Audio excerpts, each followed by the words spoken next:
which is going to discuss the practical experiences of the Adopt A program. We're going to invite our friends. We're going to invite the moderator, Luciano dos Santos Dani, a senior expert at the Brazilian SAI. We also invite to participate in this panel the following lecturers: Osvaldo Rudloff, international consultant at the the Code of Accounts. We have Alex Ramirez from Costa Rica SAI.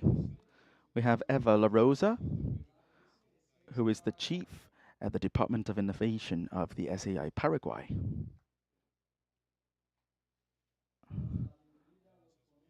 We would like to welcome all of you, moderators and panelists. Palavra. We're going to hand it over to Luciano dos Santos Dani.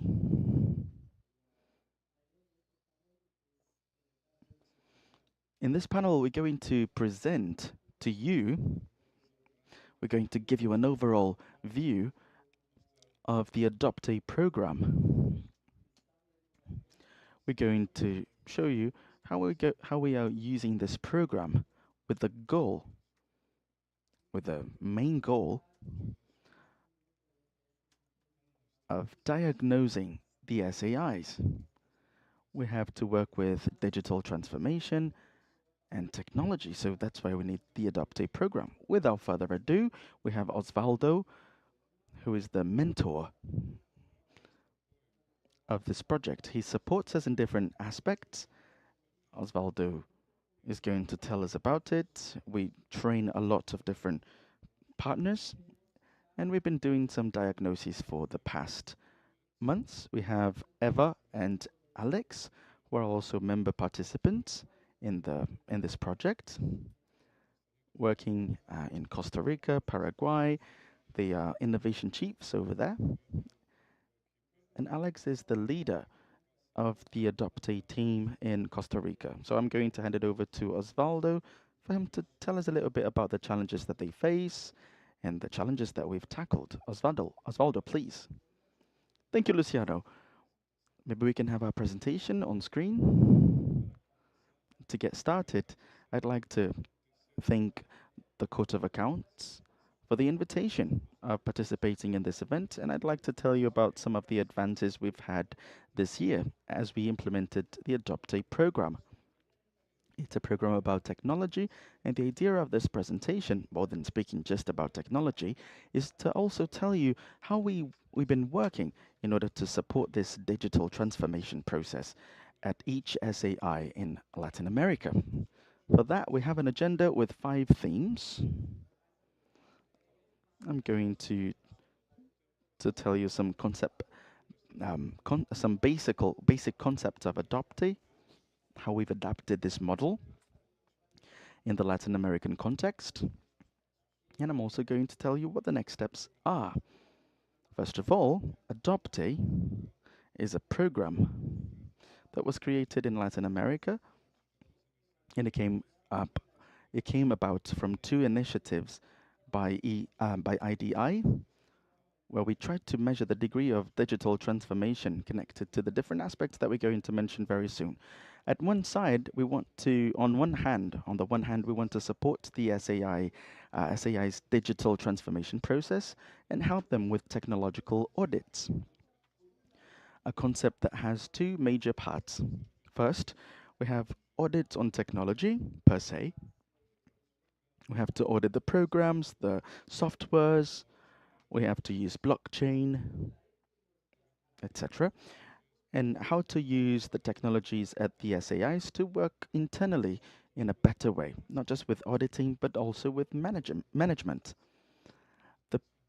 This program is made up by 2 important tools. We have LotusScan, which helps us evaluate the digital ecosystem, how it works, what the SAI's environment is like with external and internal procedures, what is connected to its personnel, its staff. There are some other elements that need to be audited, especially when it comes to the government. We have to see which technologies are going to be used in each process, and maybe we can find some alignment between what the SAI can do and what the state can do. And then we're going to have a very nice setup. The other branch of this Adopt A program is it's a complementary tool which um, measures governance. It's called SAI ITMA, SAI ITMA.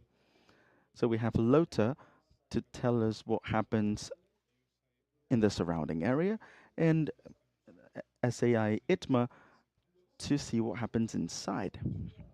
And that is very interesting because we've been able to adapt this um, method, which is international, and we adapted it to our reality in Latin America. And since we're talking about technology,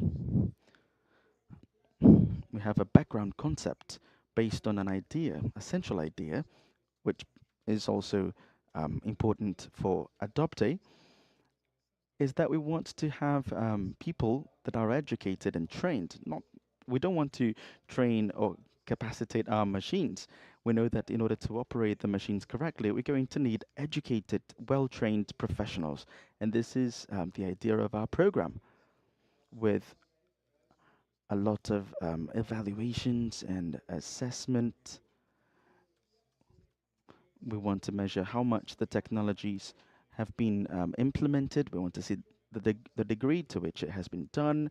We have to analyze and assess the different strategies. And in this context, we were able to train over 100 professionals in different SAIs.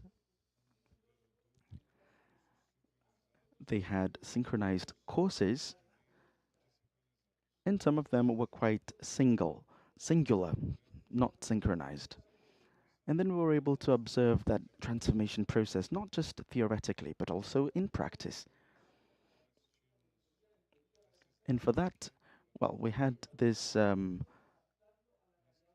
slide. We wanted to tropicalize the whole process in order to have new mentors from tutorees to mentors. So everything has to be well based on our reality. We know that sometimes a reality that works somewhere might not work well in different contexts. That's why we decided to change the model. Adopte is not just telling people what they should do, it's not just about that, but it's actually a process of actually teaching and also following up in order to advance. And this follow up involves meetings every 15 meetings of SAI ITMA, and then we have it. So every week we have a different meeting. One week we have the LOTA meetings, and the other one, the SAI ITMA meetings. And then we are able to discuss and learn from the different solutions that we are able to come up with. Later on, we're going to tell you about another tool, AI. AI was introduced inside this model that had been thought out before. We know that AI has exploded in our world. So of course, we want to increment our program with AI. This has helped us incredibly. As I've told you, this project has two programs. This project has two programs. One of them is SAI ITMA. One of its functions is to see if the IT governance in the SAI is good, is satisfactory. We want it to be a tool to understand what is going on at home, if you will. And then from the information that we collect at home, we're going to be able to come up with strategies for transformation. So it's not blindly buying softwares and cloud services. No, it's not that.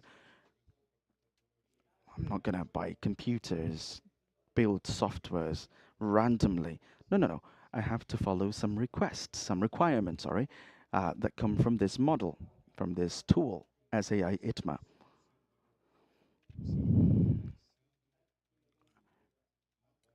So this is a route towards an end. Those are guidelines for IT governances. It's an outline. The other program is LotusCAN, leverage on technological advances.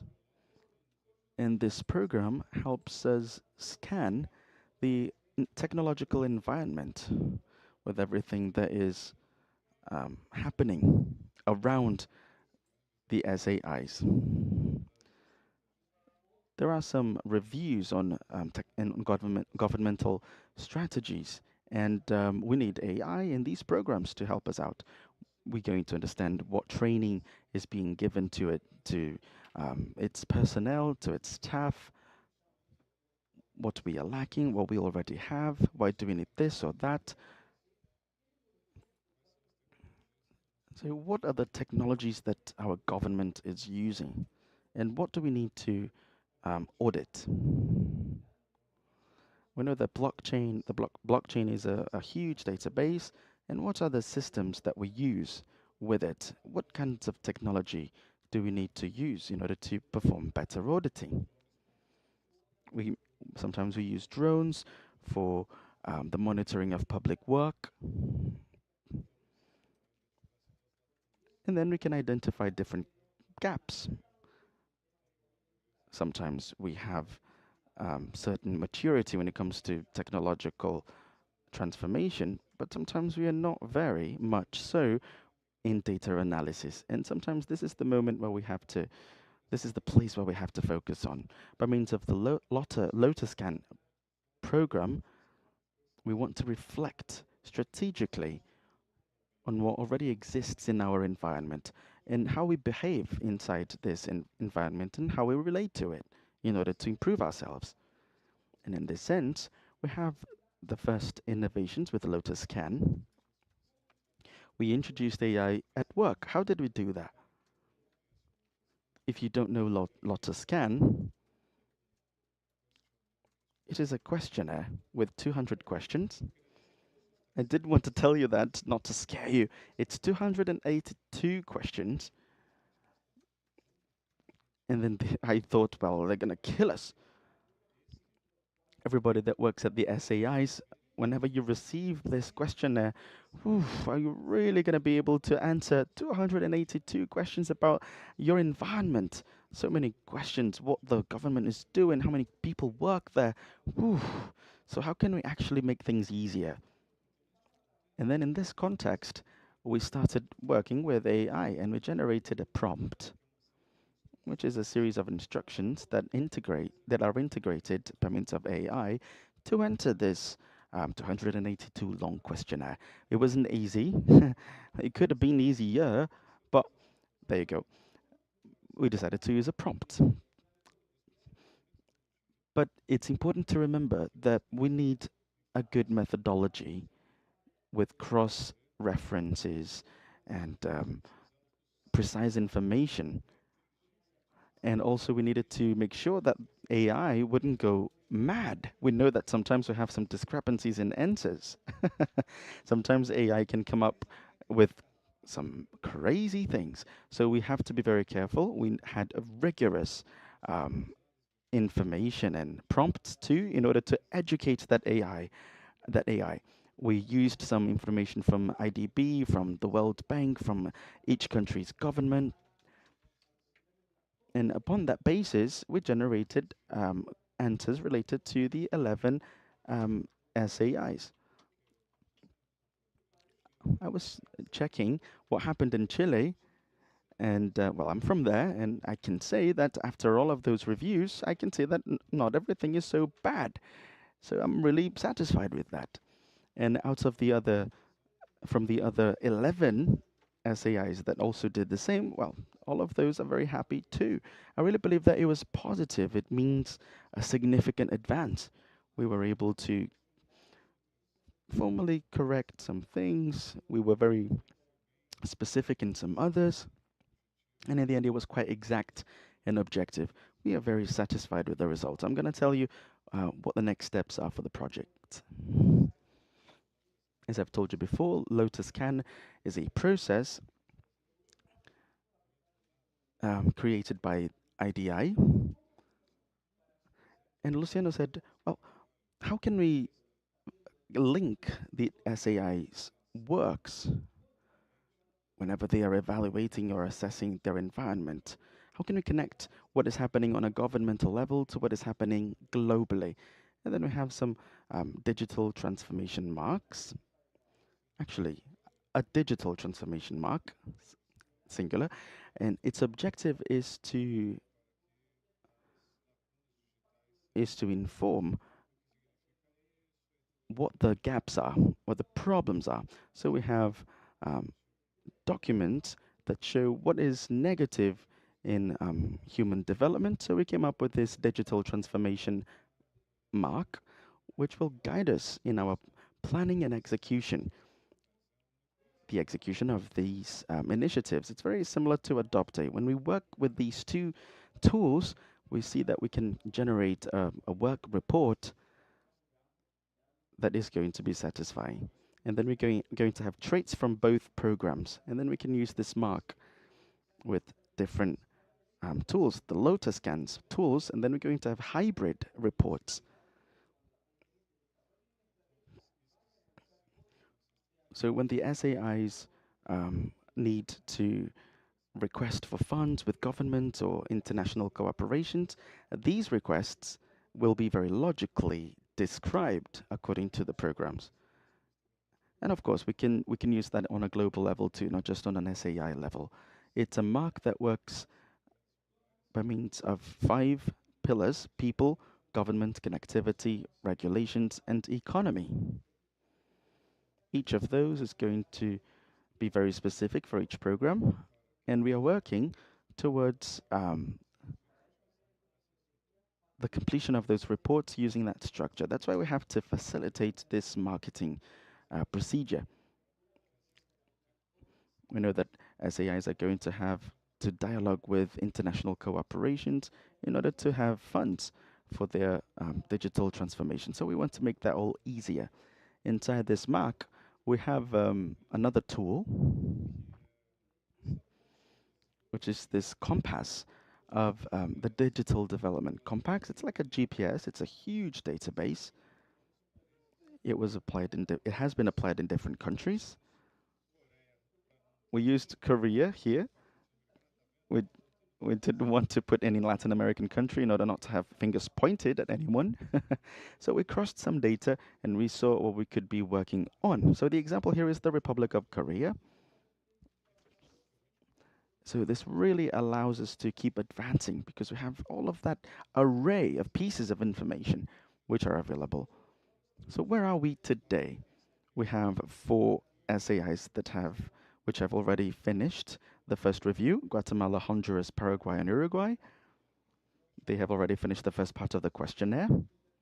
We are very happy with that. And they said that the answers given by AI were very, very close to the country's current situation. We have other children, I'm sorry, other 4 countries: Chile, Colombia, Costa Rica, and Ecuador, which are in the final phase of this questionnaire. And right now, that's why we decided to mention them. As I have mentioned, the assessment of this work done by AI was very positive in regards to time and resources because, of course, answering 282 questions on several themes would mean talking to a huge number of people for a long time to be able to advance. And through this path that we implemented, we were able to provide a pre-completed form in a way that all we had to do was adjust details. What are the next steps? We have 4 crucial steps ahead of us. First of all, we're reviewing and validating these questionnaires, considering that despite the help of AI, we cannot blindly trust it. First of all, because artificial intelligence sometimes hallucinates, and also because there is an appropriation of these responses by SAI that needs to be done. So what we do is a counter review, and based on that, we make our future decisions because we have two options. We have some SAIs, I'm not going to mention which, but a few of them have decided that they are going to maintain the AI questionnaire that they have reviewed and corrected, and that they will use that to issue their national reports. In turn, other SAIs want to take another chance, and this is based on other experiences. We are generating digital folders where we are asking all SAIs to collect documents that will later be compiled, then classified, and then we're going to ask AI once more, but now a closed system that will work with each of these documents and issue a new report. That way we can bring report 1 and 2 together, and each SAI is going to decide on what answer is more pertinent to its reality in order to continue advancing in national report preparations. Once the decision is made, whether that be I will keep the reviewed work from the reviewed AI work, or I'm going to develop new work, but now focused on the documents that were delivered. We move on to the third, which would be the third step, which is we have a document where all of the work that was conducted will be found, both with AI and not. Each party will issue a report, and based on those reports, we will then move on to the next step, which is developing strategies, in this case national, that will be based on a very systemic view of how the country is working and how the SAI surroundings work externally and internally, so that we can work with allies like INTESAI and other international institutions to generate strategies. But as I was saying, strategies that are based on a review and exhaustive analysis of the surroundings of SAI and its internal structure, so that we can develop tools that can help transform SAIs from Latin America and Caribbean in OLACEFS. I would like to say that we are very happy about the way in which we have tropicalized and adapted this model, leaving we are under a huge umbrella that includes training, mentoring, the use of AI, and up until now we have seen wonderful results in that context. We understand that there is a possibility of a promising future, considering that we will now have reports that will allow us to build strategies and action plans that are robust and evidence-based. That implies that no one will be able to say, no, I wasn't able to. That's not going to happen. We're doing this. I need this. That's what we are working towards. Finally, I'd like to say that we are very happy because we believe we were able to bring this international model to Latin America to adapt it to our reality. We're seeing good results, and that is the path we are on. And I'll let you speak about your experiences. Thank you very much. Very well, thank you. Before we move on to Alex from Costa Rica, I'd like to explain why we invited our colleagues here to our side. First of all, I'd like to say that in OLACEFS we have a unicorn, so to speak, meaning that Costa Rica is the only country in the world that did the LOTA scan for 2 months. And Costa Rica did this during the global initiative, and they are now doing it with Adoptee. So they learn through experience, and I would love for Alex to speak a little on what the experience was like. What are they currently working on? And that ever later speak on the perspective of a country like Paraguay that has so much will to innovate and desire to do new things. Basically, the idea is that they don't let us be marketers for their initiative, but that they talk about the practice of their actions within that program. Good afternoon. Good afternoon to all. My name is Alex Ramirez from Costa Rica SAI, and my presentation here will be talking about the practical experience in the adoptee program and the Lotto scam of 2024.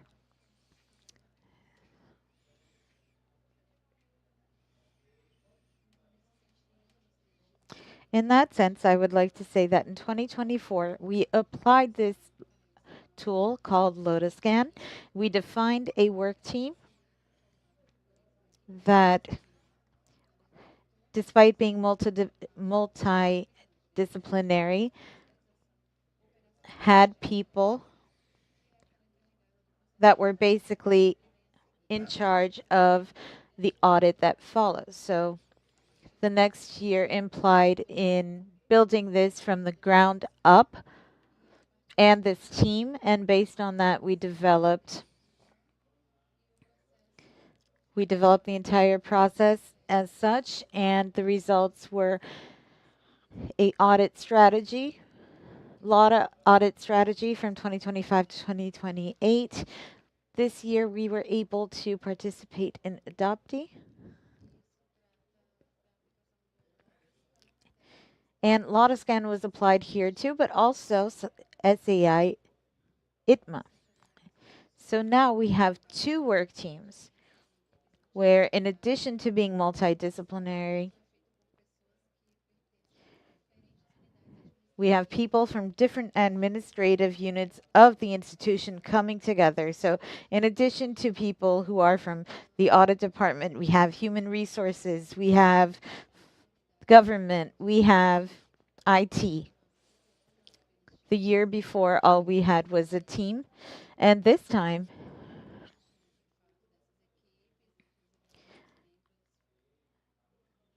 we have members that are actually part of both teams and are specialists from a determined department. But the idea was to update this tool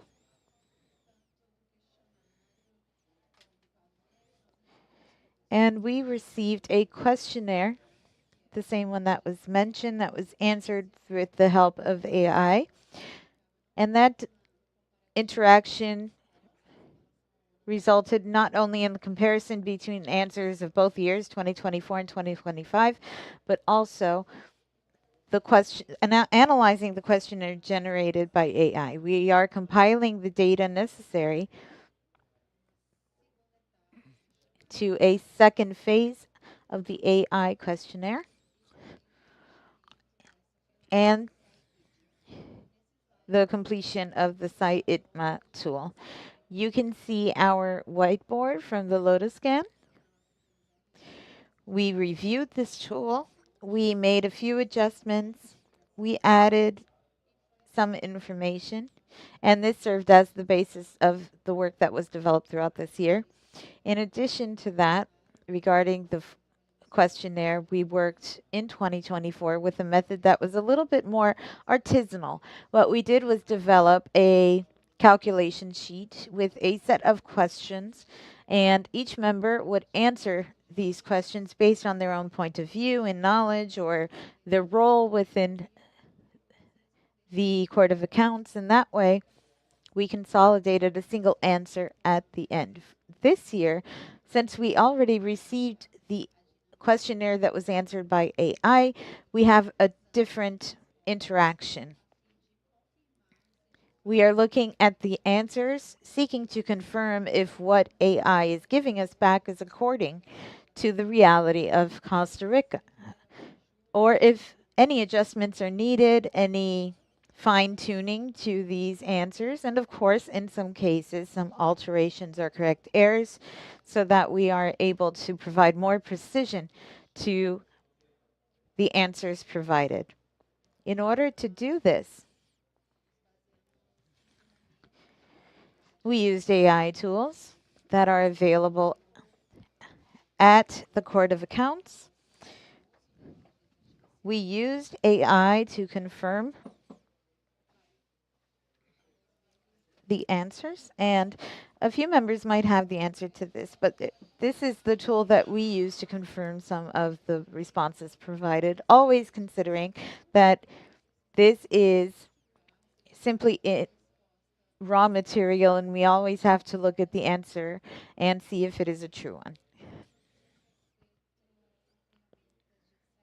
Regarding this SAI ITMA tool, what we did was generate a copy through the collaborative tool that we have at the Court of Accounts, and we identified the questions that were geared toward representatives who, due to their position, have more knowledge to answer them. So we have a few questions where, for example, we understood that employees from the audit department will be able to respond best to this. Other questions are geared toward IT, and some imply joint efforts between representatives of different administrative departments. So we performed synchronous sessions to be able to analyze the tools and distribute the questions, but filling out these answers was asynchronous. We had a one session every 15 days, and once we had the group all together, we complemented and added to any answer according to what was needed. Because of course it is possible that there were a few omissions.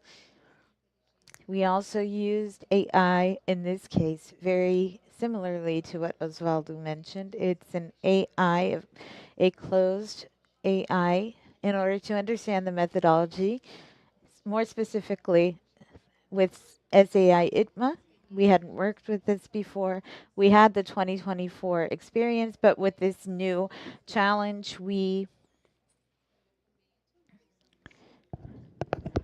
used this AI to estimate the work methodology, and based on that, define which strategies we would develop or use to be able to complete this tool, complete the tasks done with this tool.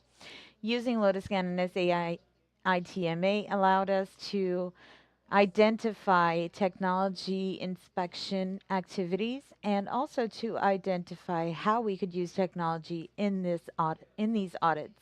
We also identified the ecosystem of the Court of Accounts and what the institutional scenario is. It also allowed us to identify our management capacity and let us see how we can try that within our management. We were able to see the bottlenecks uh, of our actions and capacities, and we were able to promote better management, but also understand what we could develop further than that. In terms of advances regarding a LotusScan, we have reviewed the 2024 tool and updated the questionnaire with the support of AI tools. We have yet not sent out the tool because the review of the answers is still pending. Once the adjustments are done, we will consolidate all of the responses, and that all of this has helped us identify that we do have a need to review and to update the LotusScan strategy based on the results obtained this year. Regarding SAI ITMA, we have pillars 1 and 2 of the tool that are fully responded and reviewed. The entire group is in agreement regarding the responses. Pillar 3 is also answered, but we still need to review that step. And in pillars 4 and 5, this phase is still within its process of being answered. And basically all we have to do now is answer the questions of the last 2 pillars, and once those answers are confirmed, we will determine the priorities.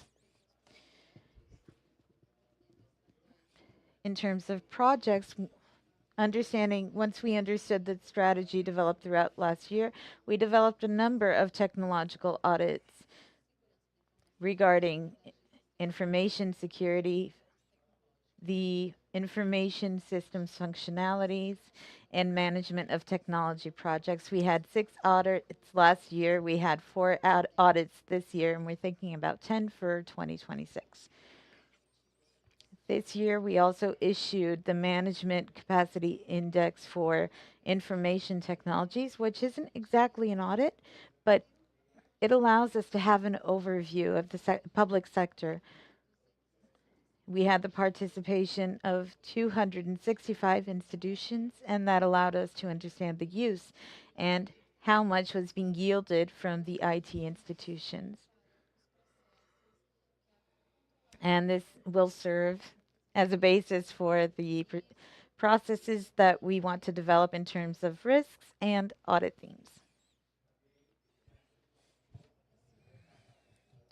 This year, we are also concluding the first step of a digital transformation strategy within our financial audits, which is to optimize financial audits through technological tools. And in terms of internal context, we issued the data governance guidelines and also the guidelines for the ethical and responsible use of AI, considering their incorporation in audits.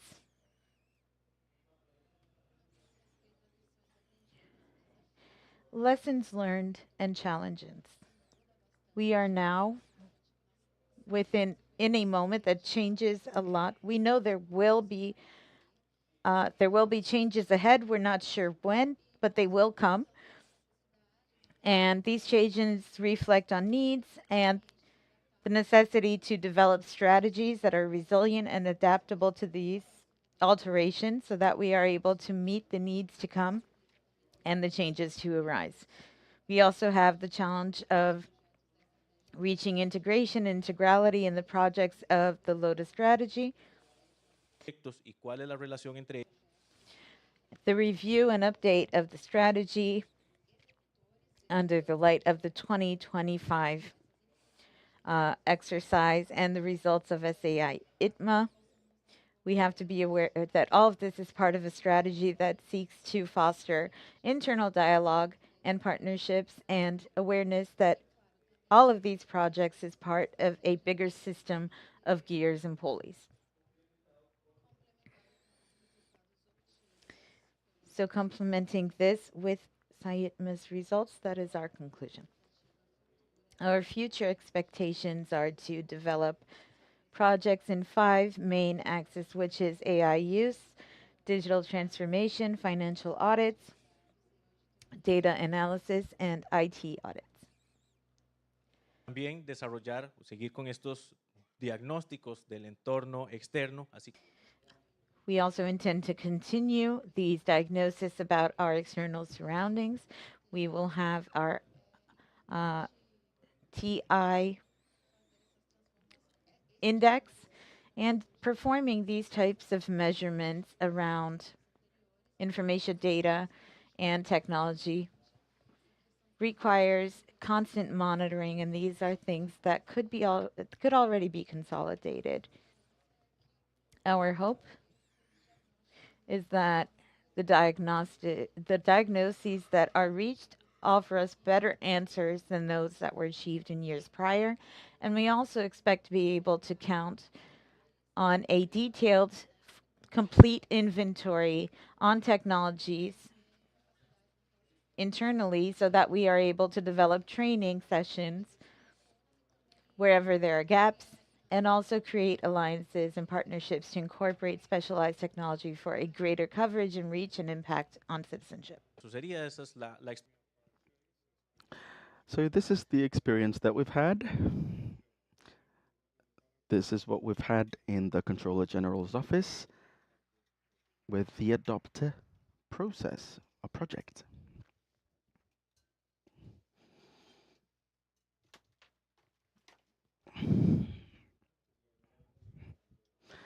Good afternoon. So just to clarify some information, we have been following closely that kind of processes that you've mentioned. And with the participation of this program, the Adopte program, the TIC team has been quite multidisciplinary, just like Osvaldo said. It was very useful to strengthen the governance in Paraguay, and then we analyzed how we could actually monitor um, IT and communication using the different instruments and tools that have already been defined. That's why we used SAITMA and Lotus Scan. We've had theoretical and practical workshops, and we've had a good structure between these steps, the challenges, the tools. We talked about different criteria that would um, help us focus on the most important thing. We needed internal reflection, the recompiling of evidence to sustain all of those answers. And then we used SciITMA based on 5 pillars, as we've already mentioned before.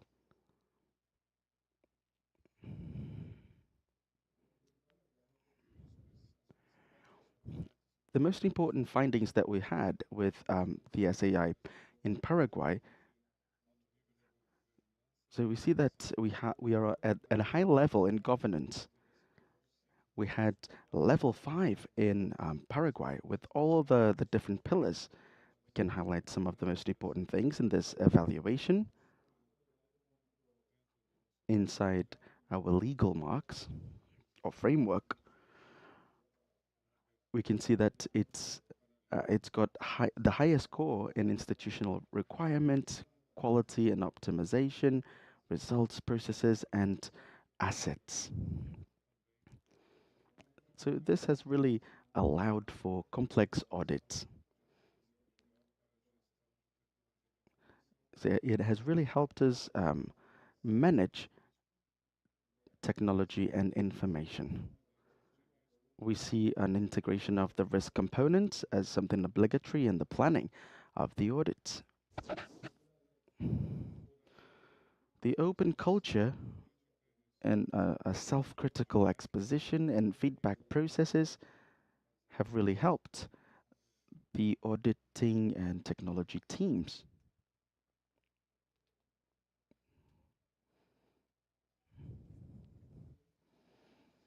Amongst the many challenges that have been identified, we see the fragmentation of IT. There is no such a thing as a unified catalog for the government. So the information is quite dispersed. That's why we needed to take the lead in carrying out an interinstitutional initiative in order to centralize all of the technology assets of the state, improving governance on a national level. And we know that the feedback really counts on months of work. And we really do that because we want to improve the systems, and we want to incorporate all of our findings methodologically. And inside the same universe, the same scenario, we have to be very fast. We need fast training. We need strategic partnerships. We need universities in private sectors.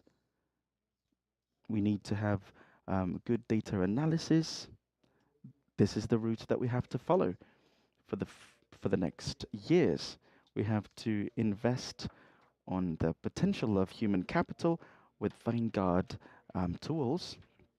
We also have to boost high-level governance, nationally speaking.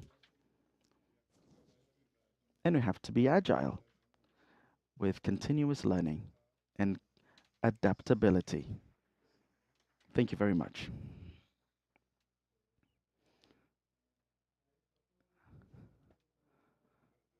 I would like to thank you all for your participation.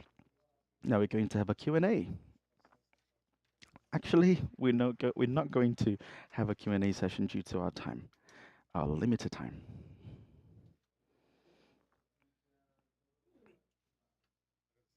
We would like to thank you all for your participation and presence. And to make up the next panel, we're going to talk about forensic audits based on AI. We would like to invite to the platform to moderate this panel Juan Martino Ortiz, who works in the Caribbean, straight from the UN Office Against Drugs and Crime. We also invite the following panelist, Melina Lodra. She's a partner at Lodra CCEP, Ethics and Compliance.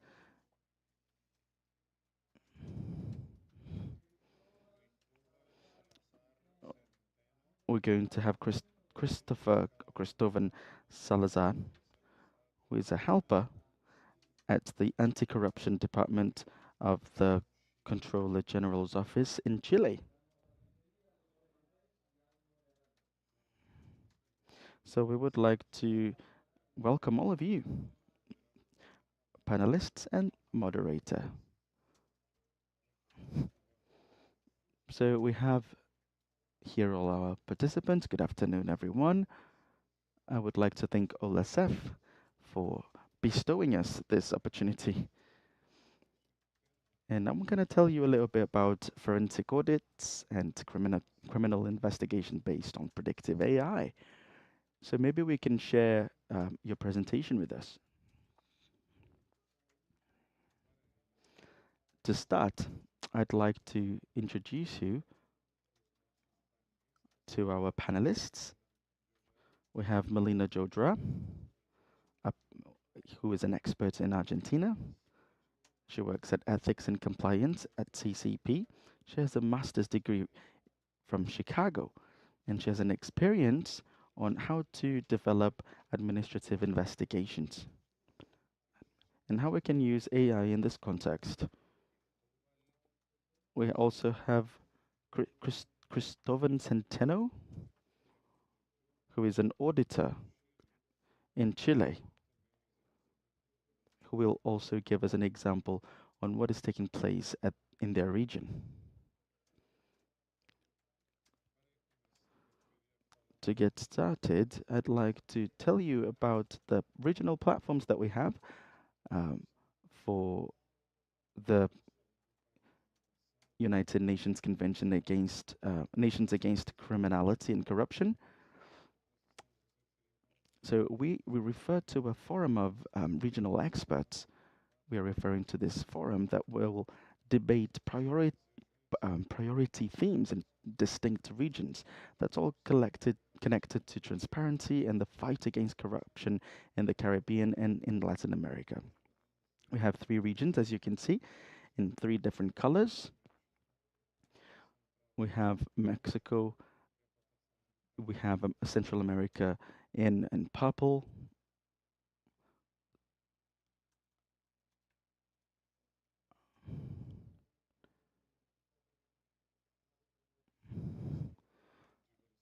so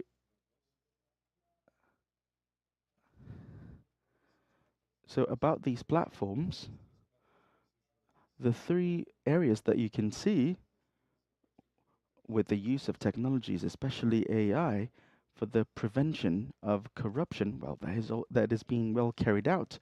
And about this specific panel, we're going to talk about how to apply AI in this process, the process of forensic audit, and also criminal investigation. Sometimes we need to work on some control activities, we need monitoring, we need supreme auditing by means of these complaint channels.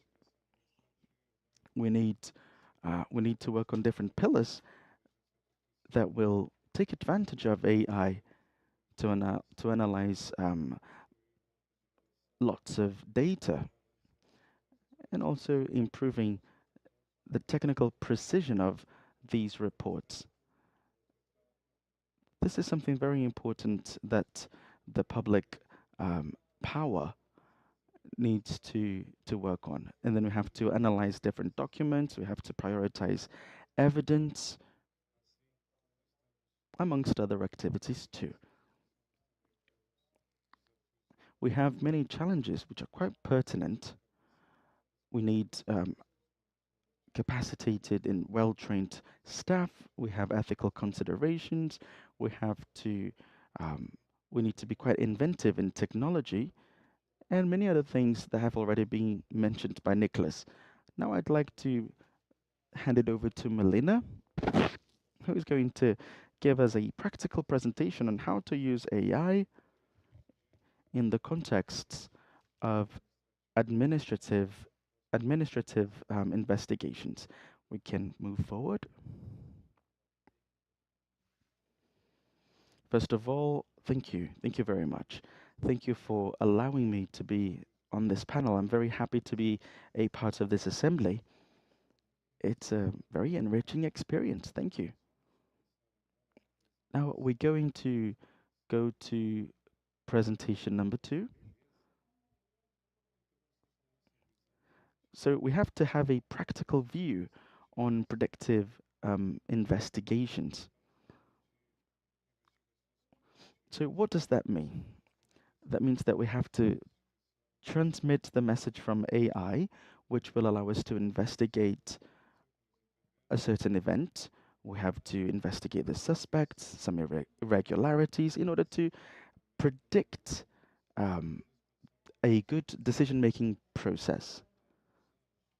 So a few years ago, if we thought about this process internally, we spent endless nights with documents and boxes and archives with receipts and things to review. It was a very exhausting and tedious activity. It was quite tiring to do all of that. And maybe we could make mistakes. And as time went by with AI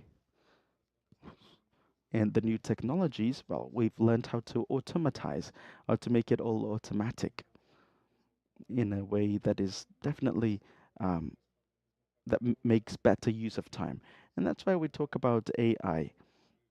We can use it to predict information. We can use it as a part of our team and extend its role.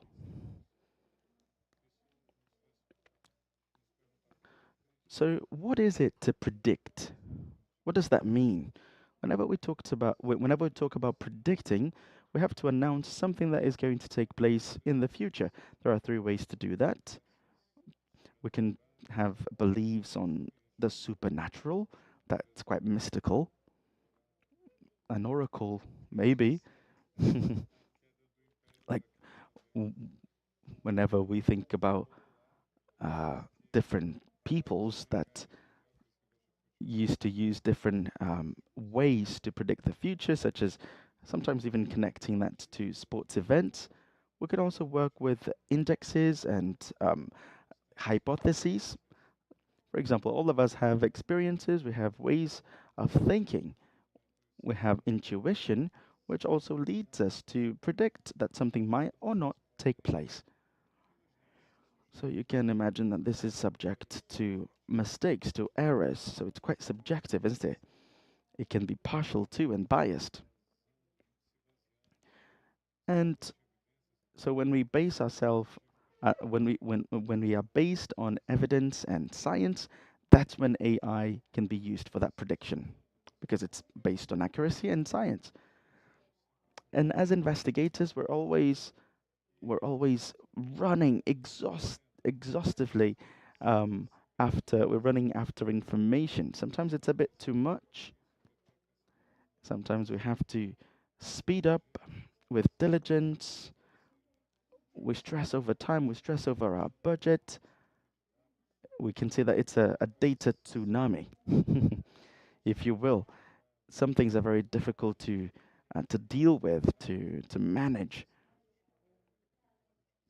So we really need a multidisciplinary team to handle all of that.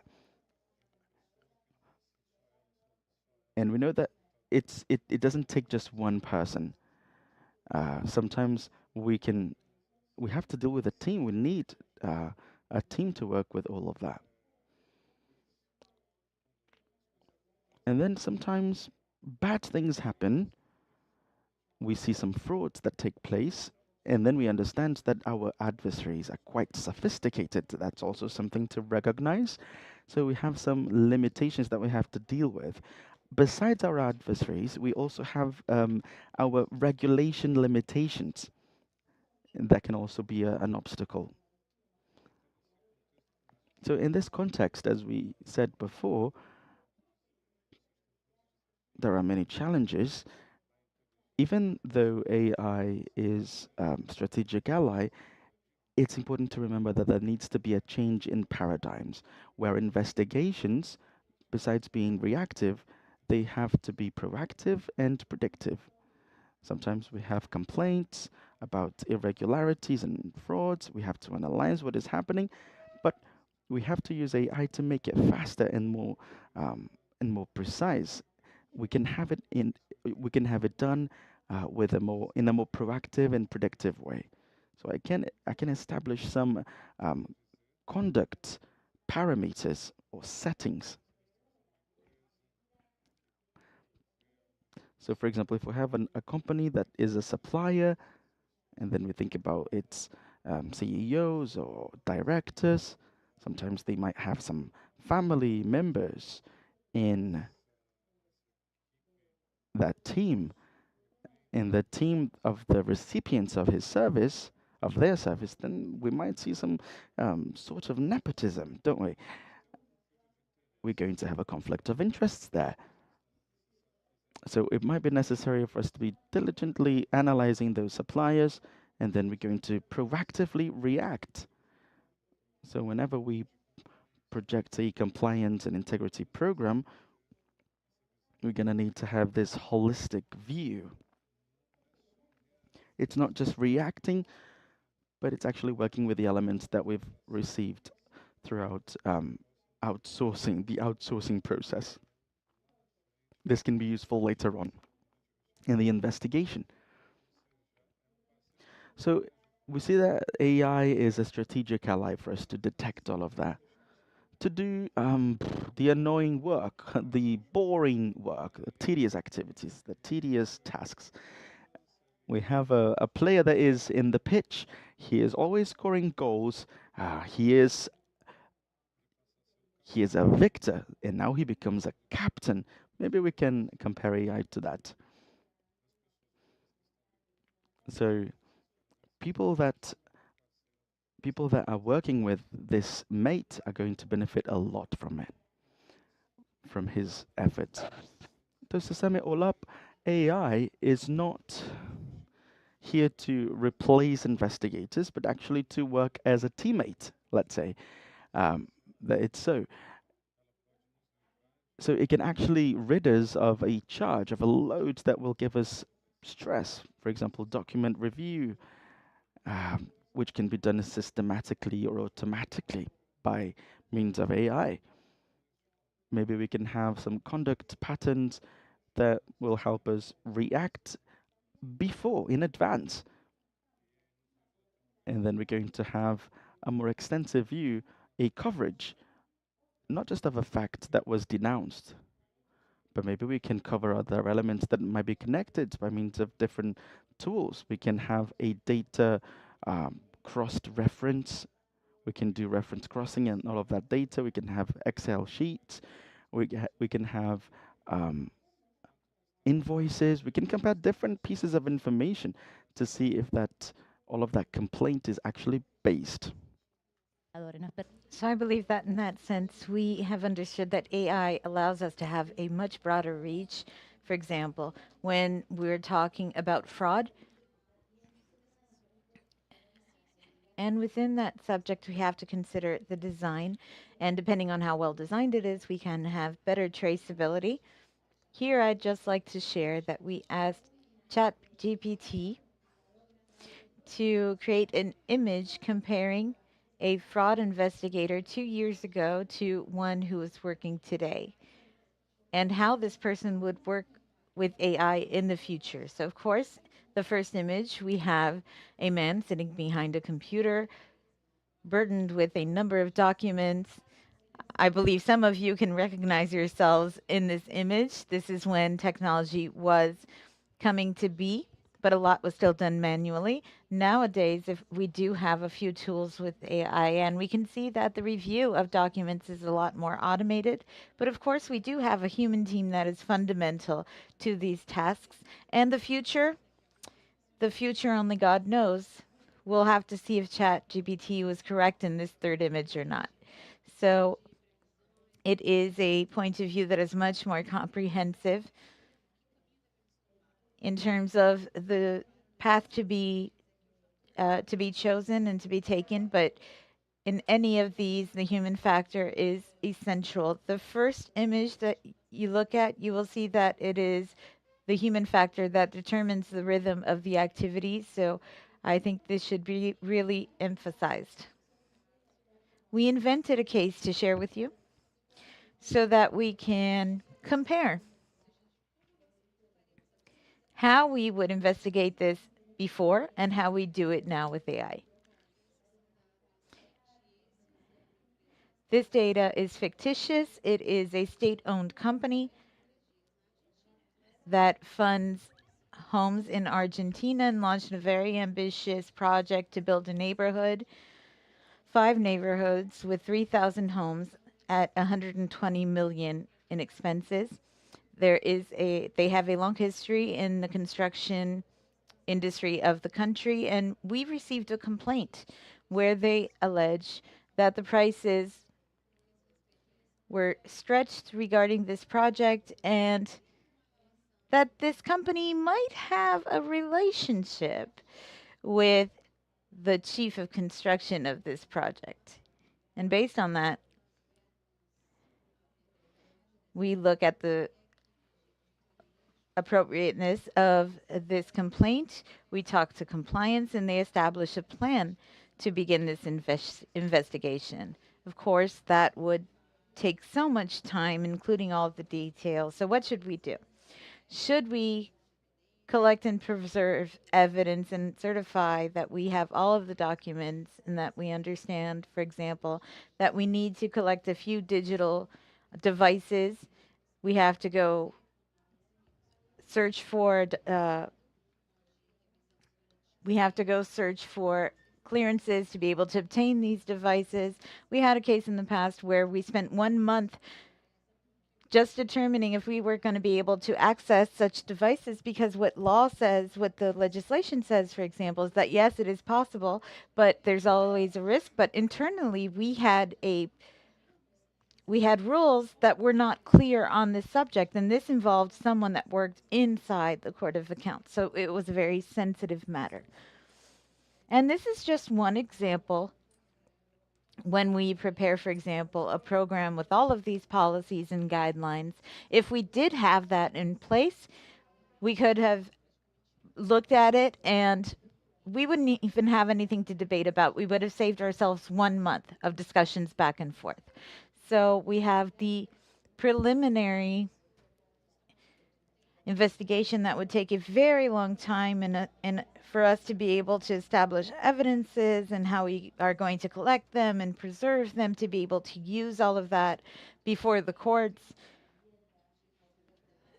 We have to think about traceability. We have to think about the homes, the conditions, the offers that were made, an entire public procurement process that we would have to review.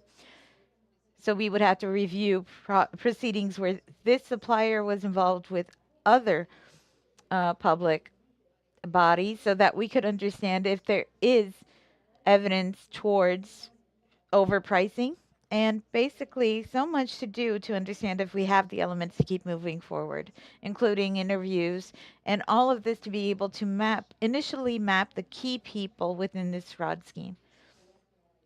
This can take a number of months, but if we apply AI to this same case, it's a fictitious case, do not forget. When I talk about AI use, I'm not simply talking about costs, about time efficiency. about finance. For those who have worked with internal investigations, you know that as much as these investigations are confidential, they generate a discomfort for those who are under suspicion. So those being investigated work, but they're not very happy. They know they're being observed or that they can be investigated at any time. And thinking of that, the efficiency and speed of AI does not preserve organization as a whole, meaning that there's nothing worse than maintaining an investigation throughout a long period of time, because basically that is a human resource that you are making available. So in AI's case, what can we do? We can detect the outliers, meaning the abnormal behaviors. What we already said, basically, we can look at payment lists, budgets, relationships, approvals, if the payment of a certain sum was or not approved by the head of procurement, by the department head, or by another uh, person below that leader. There are so many ways that we could do this automatically. At the same time, we can have reports through structured text analysis, meaning we identify reports and texts that were exchanged and we create a narrative through that evidence.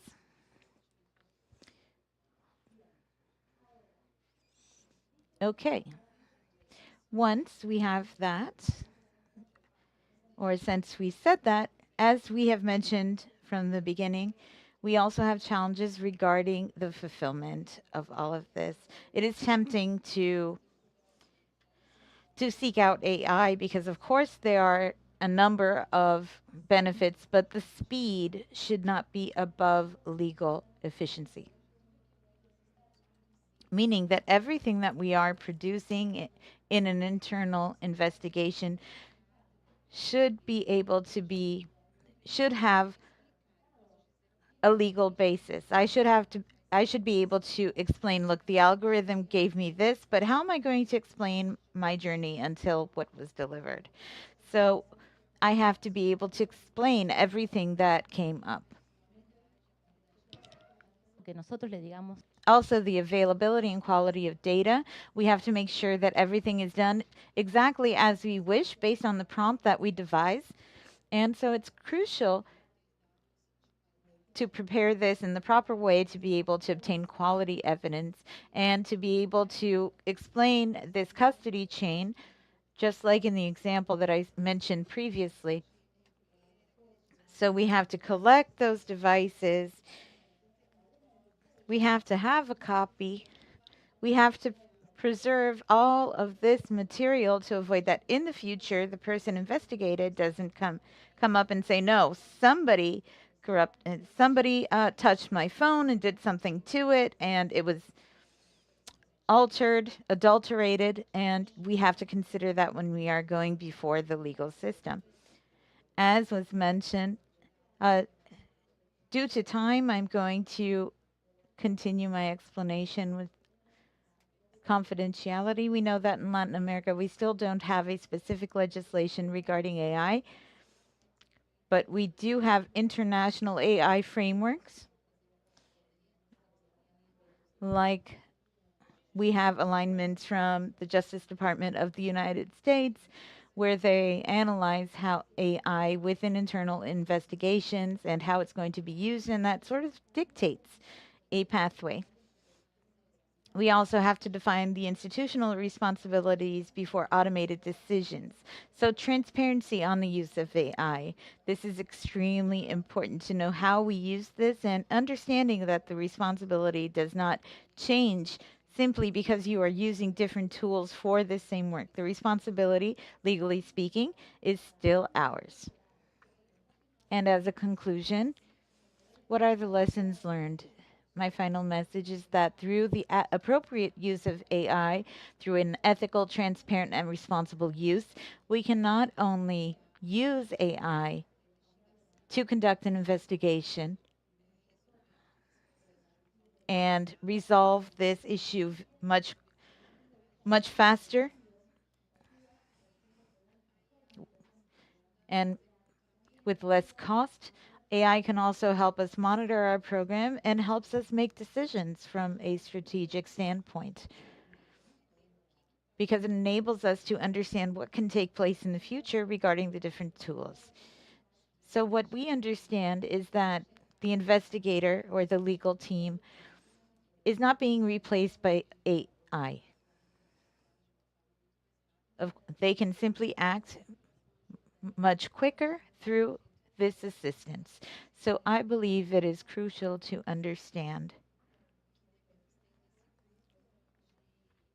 that within this investigative team, we should have a multidisciplinary team, and we need investigators that understand about data science. We need engineers that work with investigators who understand the dynamics of these investigations, and I think that is key to making these investigations increasingly efficient. And of course, let's not forget the human factor because if we use AI, most certainly we will be more prepared to work in a more efficient way. And with that, I end my speech. You can see my contact information here. Thank you very much.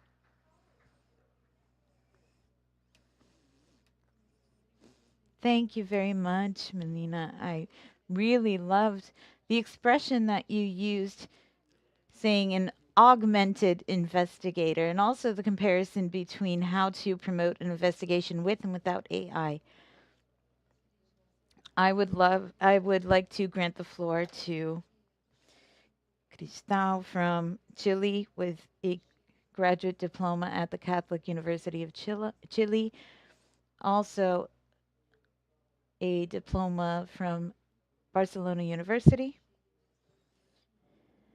has worked at the Court of Accounts in Chile, and is specialized in corruptions acting.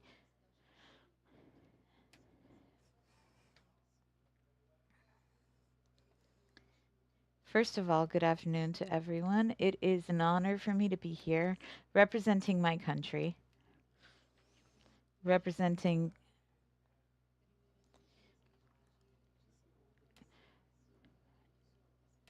Chile right here. I'd like to apologize for using any very technical term that may arise here. I understand that a lot of you are not from my field. I'm a lawyer, so my technical world is a bit different from that from yours, and I'd like to say I'm not a TI specialist. A lot of you might be asking, what am I doing here? What am I going to talk about? And I'm going to speak as a user, despite being from the Public Prosecution Office, on a tool that we use. And from my point of view, I know that you don't necessarily need to understand this. The Public Prosecution Office of Chile is an autonomous body. There is a hierarchy, and we exercise public criminal law. And I think the most important thing here is to really highlight criminal law right now.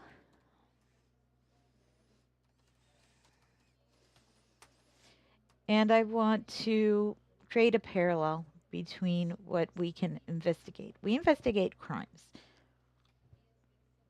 And sometimes what comes from the Public Prosecution Office, a few administrative investigations, serve as a basis for a criminal investigation. On the other hand, we also have investigations that we conduct as the Public Prosecution Office, and from that we have prior histories that allow us to also initiate parallel investigations. We have different parameters, and based on that, the investigations occur basically in the same line. We are structured in different ways. I just want you to understand that there are a number of specialized divisions, and in each of those divisions, we have a hierarchy, and based on that, we have created Fiscal Heredia, which is the tool that I'm going to address right now. The most important question is, what is Fiscal Heredia. It was born in 2018 as a project, a pilot project. Afterwards, we developed an AI program to be able to implement it in the public prosecution office. As you can see, this is the tool to study crimes using AI. And I'm going to draw a parallel here. In Chile, we have Ramon Diaz, who is a writer well known in our literary world. And this year, he won the National Award for Literary Works. And he has in one of his stories a detective called Heredia. And the coincidence, of course, is that in the last part of this word, as you can see, ends in IA, which in reverse in English is AI. So the most important thing here is that Fiscal Heredia is an artificial intelligence, one of the first strict AI tools, meaning they are artificial intelligences where most of them are focused on a certain subject, but they are autonomous in their thoughts, of course, based on the prompt provided. It is an assistential AI.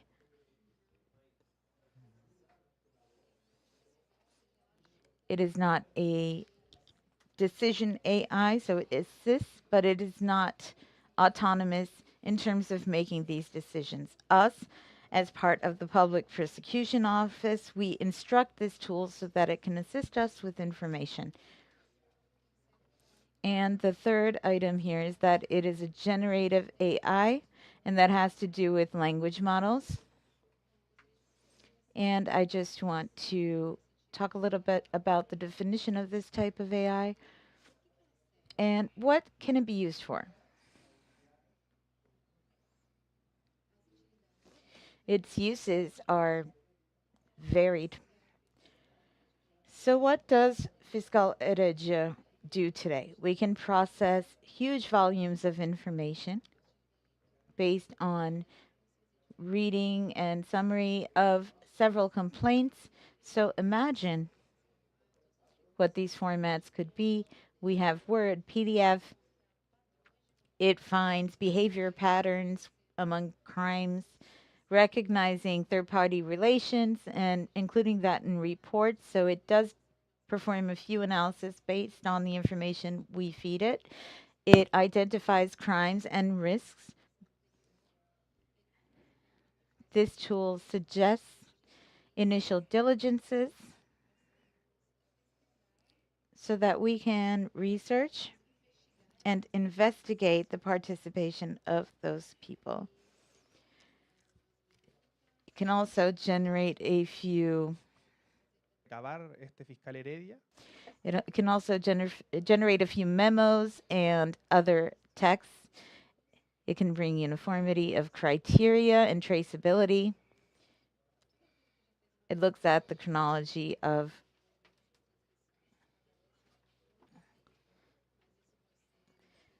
acts, and this can all be automated.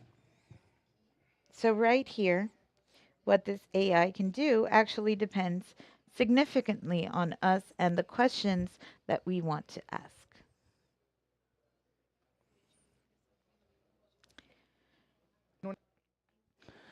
So we have a legitimate question that you might ask yourselves. What is the difference between Fiscal Heredia and ChatGPT? And the answer is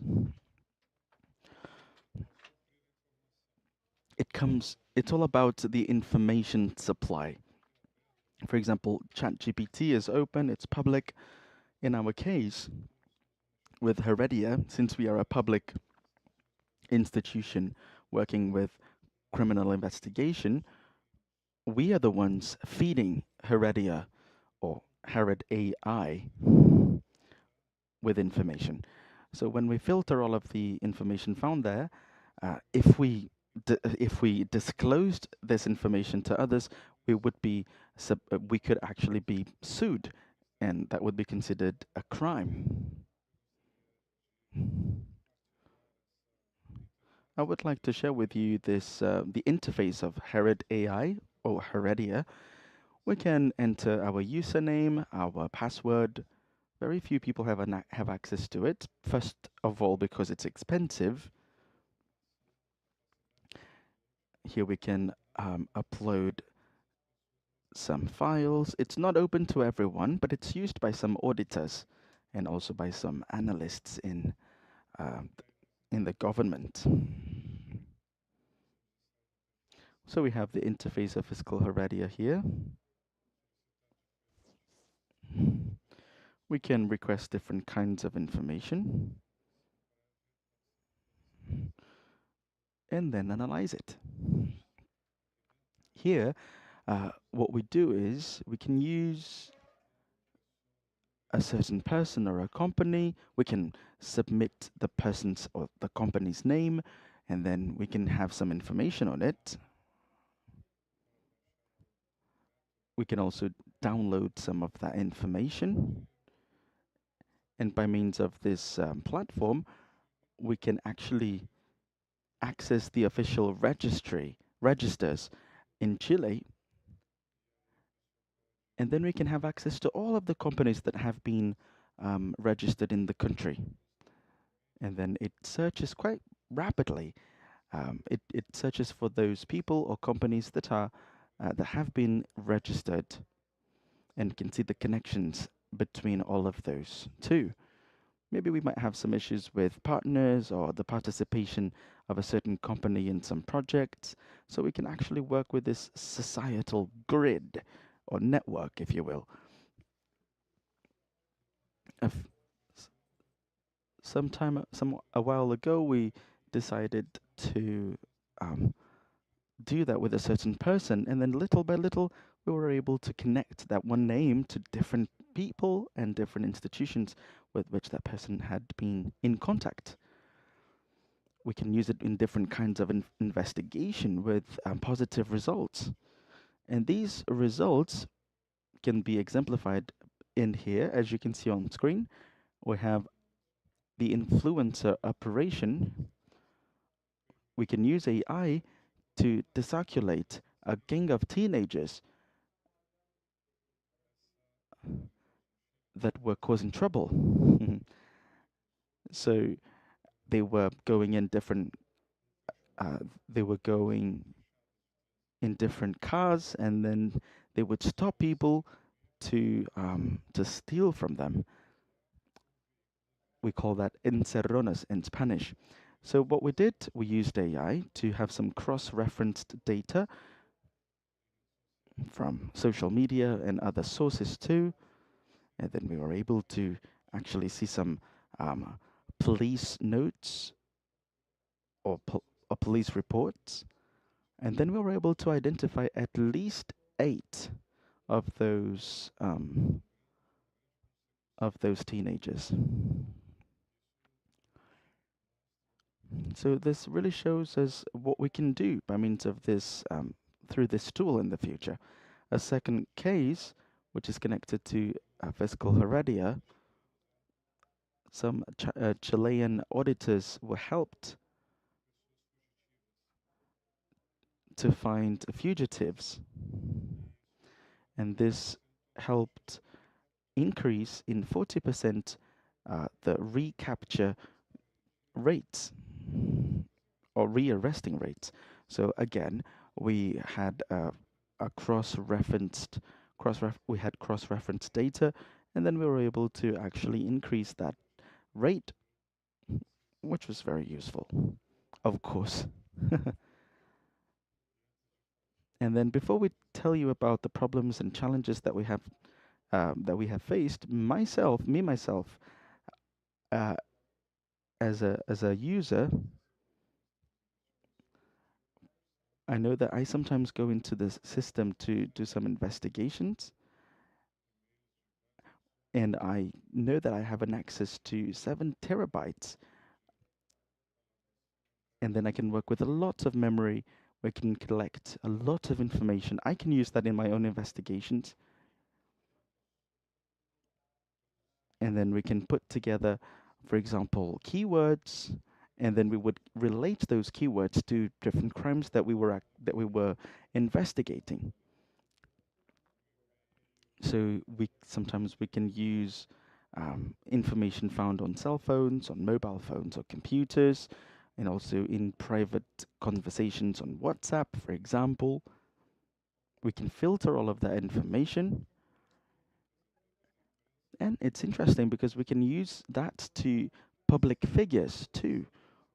So through this application, we're able to use those keywords to actually map the information that we need. We're going to make up our folder, our investigation folder, with all of those pieces, puzzle pieces, if you will. When it comes to the challenges that we face with AI, well, I'd like to tell you, I would like to ask you to ask yourself what questions or what problems, issues you would have. First of all, I can come up with one. Who are the investigators? We ourselves? Is it us? Is it Are we the ones doing that, or fiscal heredia? So, and then we have to think about the source of information that fiscal heredia is getting, or the information that we ourselves are getting. Is it reliable? Is it trustworthy? So we really have to mind all of the processes related to the investigation and how the information, whether it is reliable or not, can have an impact on it. We have to think about the expert examination, and then we have to use all of that information to incorporate that setting.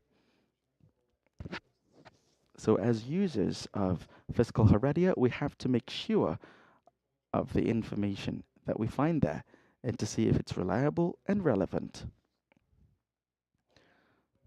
And then we're going to be able to tackle many obstacles. I really like this quotation. There is this book by John von, it's called Maniac by John von Neumann. It talks about the origin of AI. In fact, it's a Chilean writer. It was written by a Chilean author, but it talks about John von Neumann. And that's very interesting. There are things that machines cannot do. That's what he said.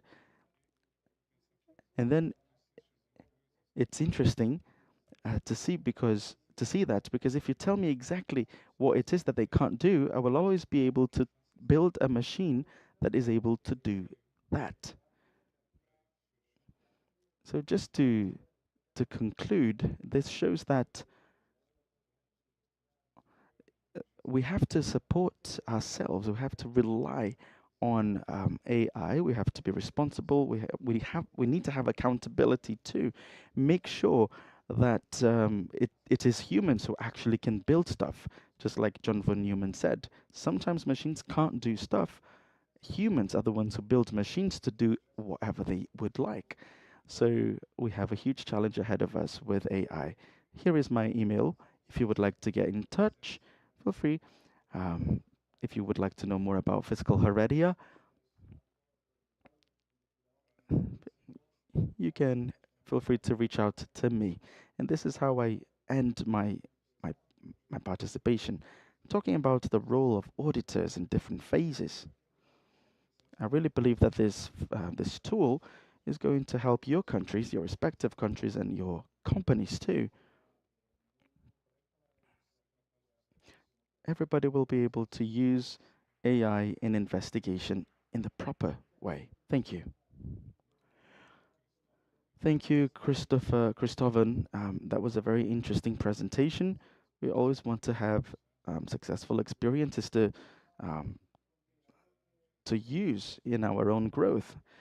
You know that different institutions and states have a lot to share. Now I'm going to open the room. Maybe one of you in the audience would like to ask a question. Feel free. Everything was quite clear, wasn't it? Okay, one last chance. Very good. So we are done here. Thank you, Melina. Thank you, Christovan. So feel free to reach out to them and ask them questions directly, okay? Thank you.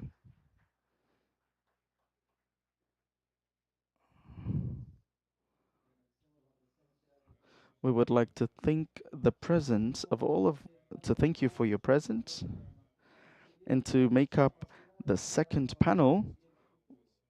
We're going to talk about innovations for the future. How can we have the necessary competencies for that? I'm going to invite Osvaldo Rudloff.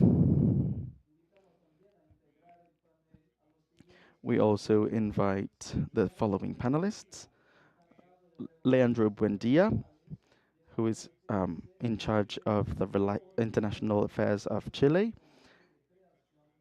and he also works in the committee for the creation of competencies at OLACEFS. We also have Delfina Cairo, who represents the SAI in Argentina. Flavia Lacerda Oliveira, who is the Director of Superior Studies of the Brazilian SAI. We would like to welcome all of the panelists. So we hand it over to Osvaldo Rudloff. Welcome. We didn't think things through. Okay, not quite well, but let's get started. Okay, so as I said before, we're going to start this new panel, Building Capacities for Innovation in the Future. And what is the idea of this panel? We have to think about the concept of changing whatever is constant. We don't want things to be still. We want things to be in constant change. The only constant thing is change, isn't it? It never changes because it's always changing. I know it's paradoxical, but yeah, that's what I meant. And the same happens for the SAIs. We have to ask ourselves some questions. Who is going to conduct the audits, and with what capacities? So through these ideas, the traditional trainings is a little obsolete, if you will. CCC is no longer using those traditional approaches. Those methods were useful to position us in the OLACEFS context, but now it's more obsolete because it doesn't work on the actual contexts in which it is inserted. So CCC works in a more agile way, with more strategies and with more concrete views. So we have this panel, a very nice one, by the way, with important guests. I'm going to start with my neighbor, Leandro Buendia, who works at the SAI Chile, and he is part of the Competences Creation Committee at OLACEFS. We also have Flavia Lacerda, who is a pro-rector at Cercedeyo Korea, at the Cercedeyo Korea Institute. She's an important partner who is going to give us this training model that really reflects usefulness. And we'll see how that works in Brazil. And then we're going to have Delfina Cavero from Argentina. She is a representative of a task force on innovation and technology in Argentina, working on the building of this new model. We're talking about something new, a new way to create capacities. And then I'm going to start with Leandro to give us a context. You may feel free to speak. Okay, Leandro, tell us what was necessary, why it was necessary to do so, and what changes have been made in this work model, and what gaps did you see, did you detect?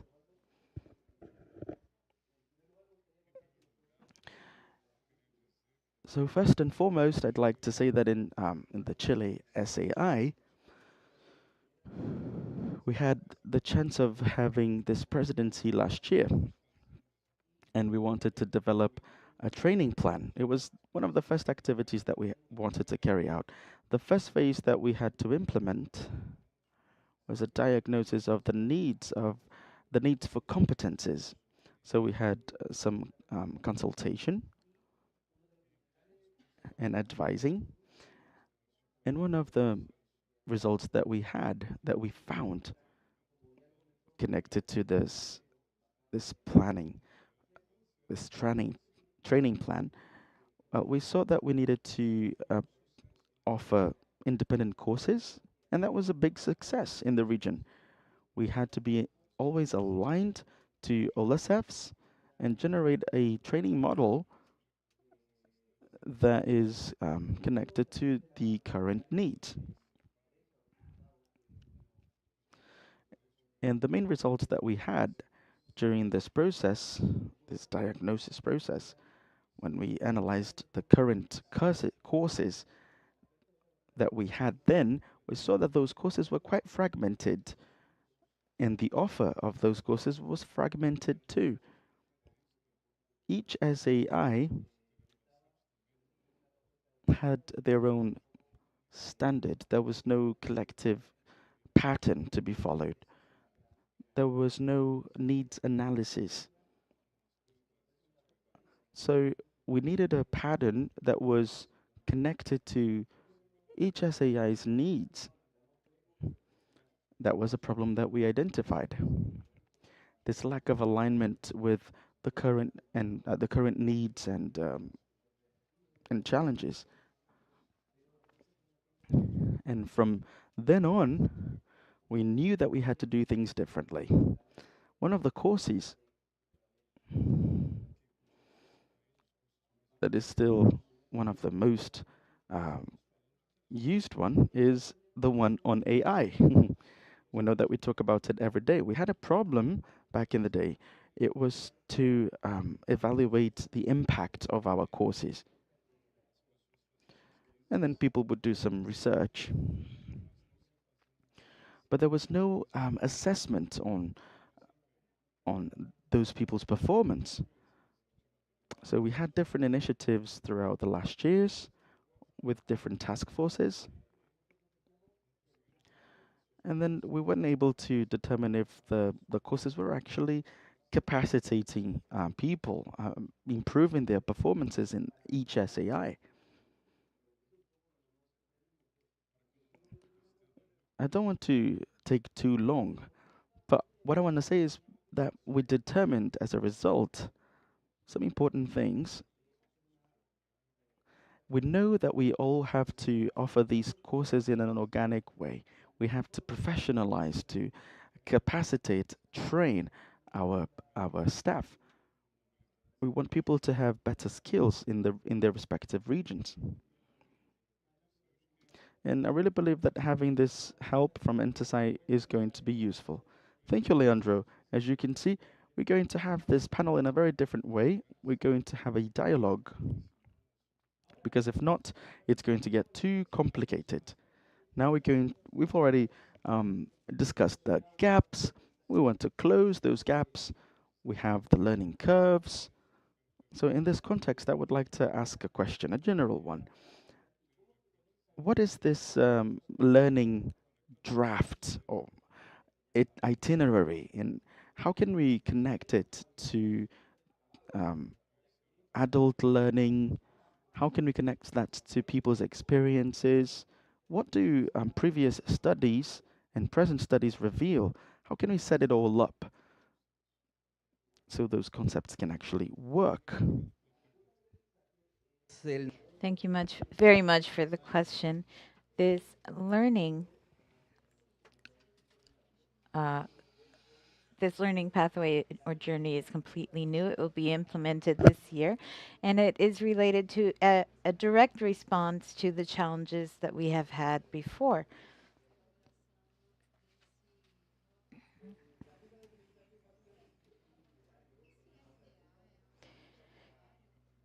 This is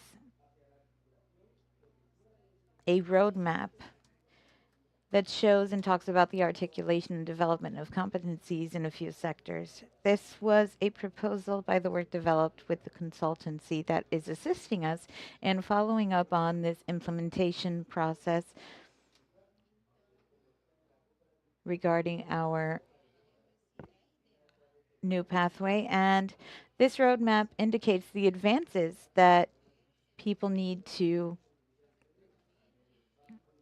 make if they are going through training, etc. So we have basic, intermediary, and advanced. Our basic level is the minimal knowledge that someone needs to have on a certain subject. Intermediate knowledge and competencies are a bit more advanced and are those that can be applied to the work. And advanced are those that can be applied to areas that are still in development. And this is important because everything that was developed during this training was developed based on ISO 1015. This was the international standard through which we determine this learning process. And these are the foundations on which we're implementing our plan. First, we have this concept of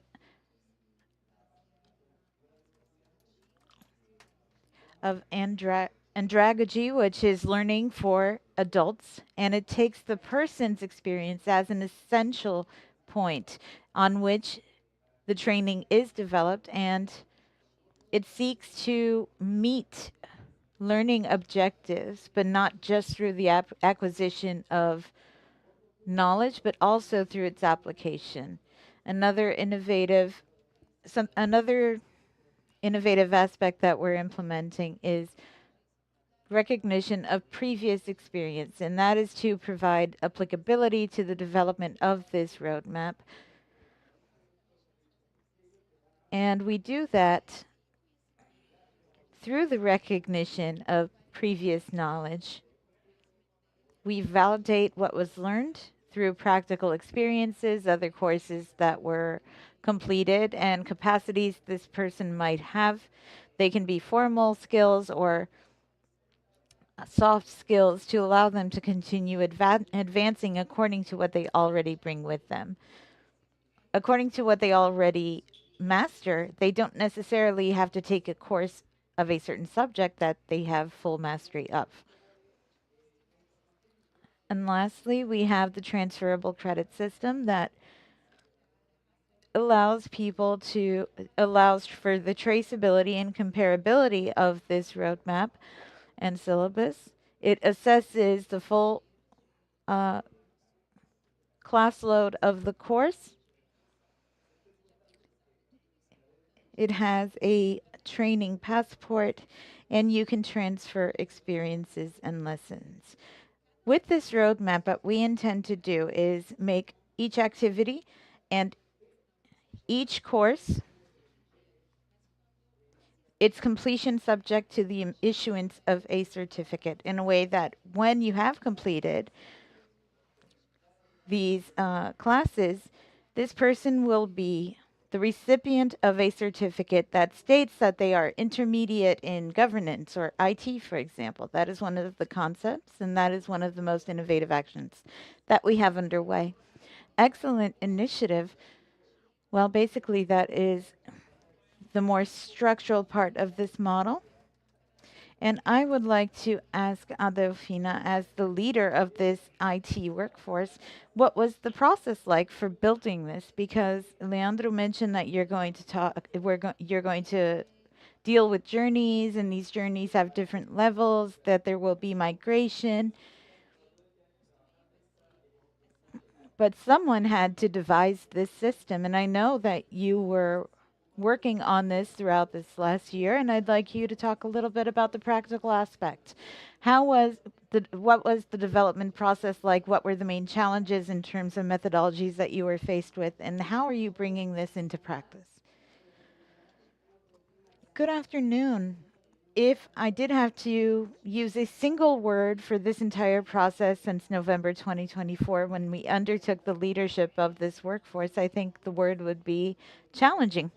As Leandro has already mentioned, rethinking a learning model. This is a truly new model, and that implied in a lot of work.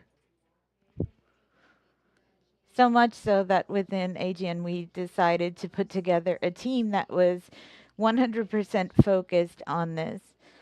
Well, maybe not 100%, but that dedicated most of their time to developing this roadmap and this execution plan. And we also had the support of other institutions.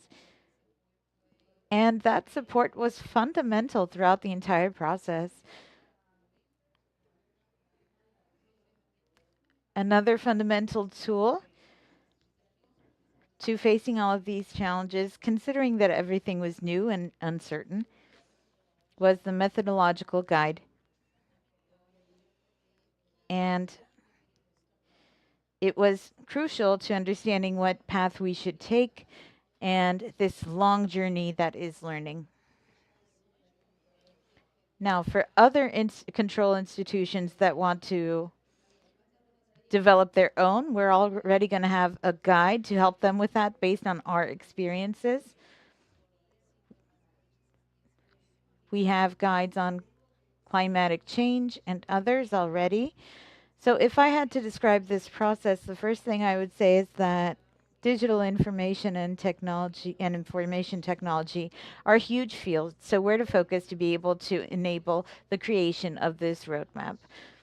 Once we found the focus, we saw two huge processes. As I said, the methodological guides were fundamental to this. We began by mapping curricula, looking for courses, and what we did was try to find different SAIs. I think most of you or everybody received a certain email from us asking about courses or if each institution was developing new training sessions and certified programs. And we received so much help from El Salvador, for example, that is creating a new model, and other countries that had already made some courses available. And they shared with us all of this information so that we could bring together this database on the courses that we wanted to use.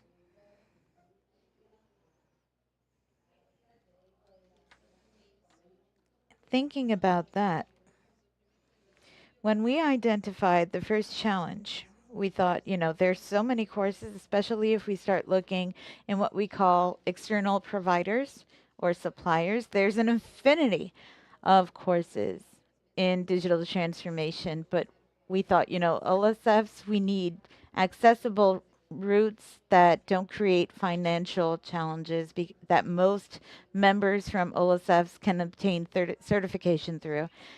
Therefore, we cannot look for courses that had a paid certificate. And with that in mind, we asked the colleagues of our institution to develop a course to cooperate to this learning journey. So we had OLACEF's internal courses, we had some external courses, and then we began another journey that was a very complex one, which is the learning results matrix, meaning we were identifying our goal and what we wanted the agents from different SAIs to learn and the tools we wanted them to understand. This was a very specific and technical aspect, and I am from human resources, so I, of course, asked for help internally, externally, and this was extremely important to describing our goals, which summed what added up to 40. I'll talk about that later. But basically, what do we want our employees to know? What knowledge should they have? Everything was challenging, to tell you the truth, but the most challenging part would be to align all of these courses, thinking about these 40 goals. So these courses, do they actually answer the needs of these goals? Do they meet the criteria?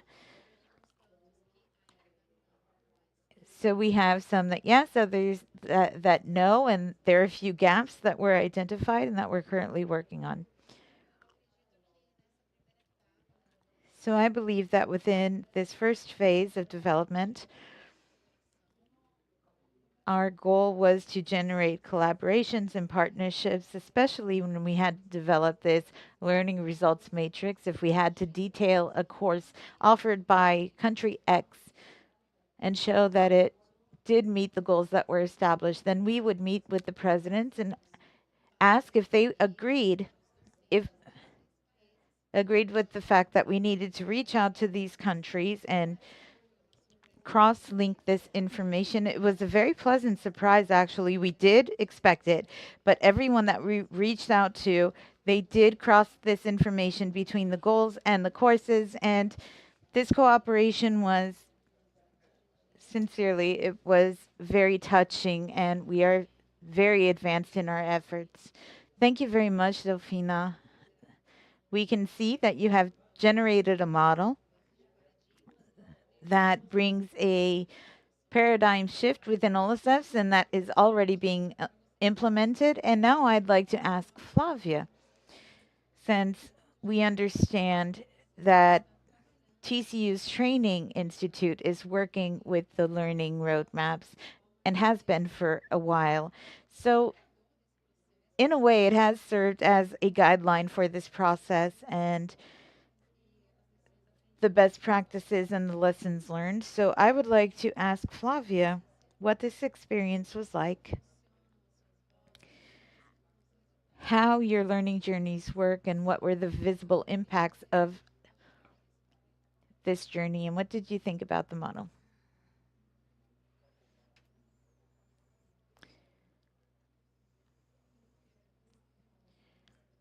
First of all, I wanted to thank OLACEFS for the opportunity to bring TCU's experience forward on the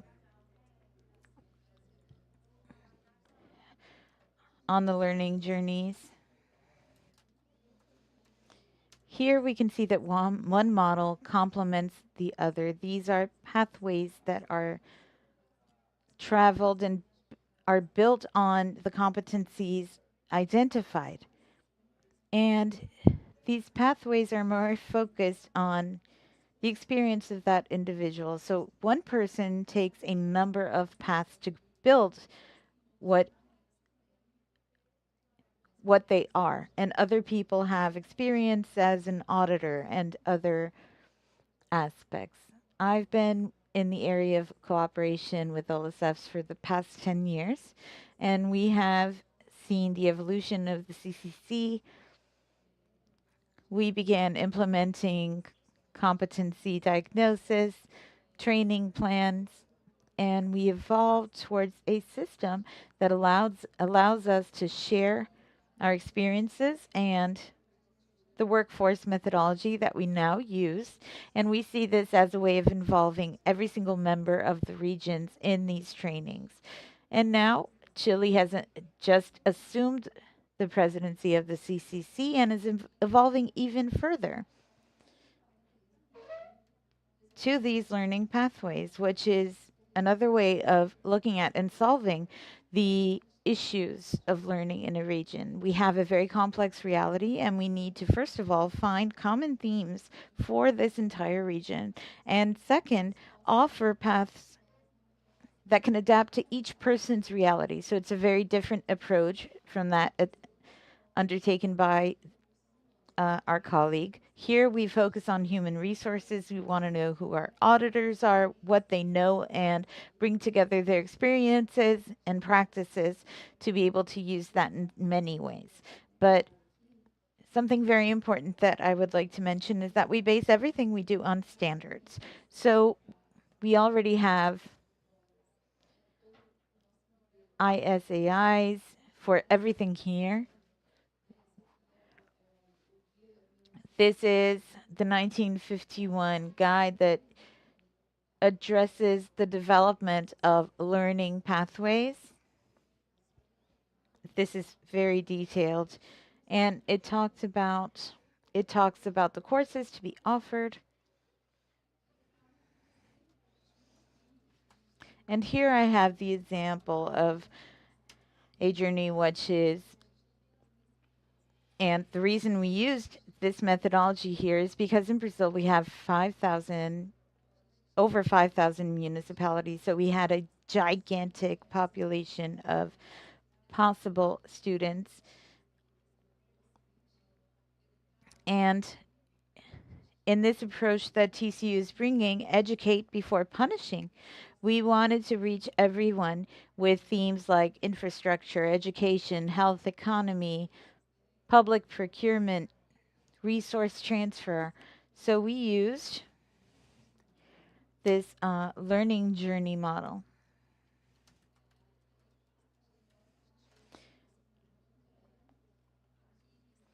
And for our internal audience, we have this. You can see it through the QR code. We have emphasize capacity building, capacity development at TCU. There's another case study that was done by Tanya that is the application of a specific uh, procurement, and it's very useful. And we have our CBC, which is our Capacity Building Committee, and it was determined that this methodology can be applied throughout INTESAI, not just our region, but throughout the world. I'm not going to detail this very much due to the time, but I just wanted to show you the case study, all of the steps that we go through to build this trajectory. We have certification, we map the competencies, and we convert each competency in a observable behavior. We actually have a screen that presents exactly that, and we use that knowledge to create opportunities for mentorships. I want to know who the specialists in TI are. I want to know, according to the profile that we're developing right now, who are the people that can help. I want to identify researchers, professors, and a number of other roles. And from then, I have the recognition of that auditor at the levels, which is the same methodology that Chile has. We have basic, intermediate, and advanced. Advanced would be the specialist that produces knowledge. He not only knows how to apply it, he produces it. Lá no estudo de caso vai estar bem detalhado. This is a very detailed case study, the benefits for the organization and each one of the employees, which is basically what I just addressed, the matter of recognizing the public servant. We also have financial recognition, so bonuses for those who reach a certain level in the journeys. They receive financial incentives and encouragement through opportunities, so master's degrees and other opportunities. All of this transpasses these levels, and the methodology brings a better understanding of the logic. And this logic is curated. We look for specialists to curate the content in a way that all competencies needs are met, all requirements are met, and we have this wonderful return due to the structured system.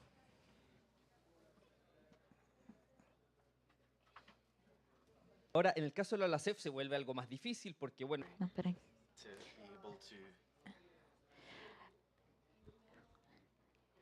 So it's really interesting. que ustedes, en la medida I was thinking about the certification. And I was thinking about the pathways that you're developing and how they might be able to obtain certification as they are developed. So I'd like to know how the certification works. I don't know what name you're giving to it, maybe, but whatever says that that person has met all the criteria of knowledge through that full pathway. Conversando com o Osvaldo sobre isso.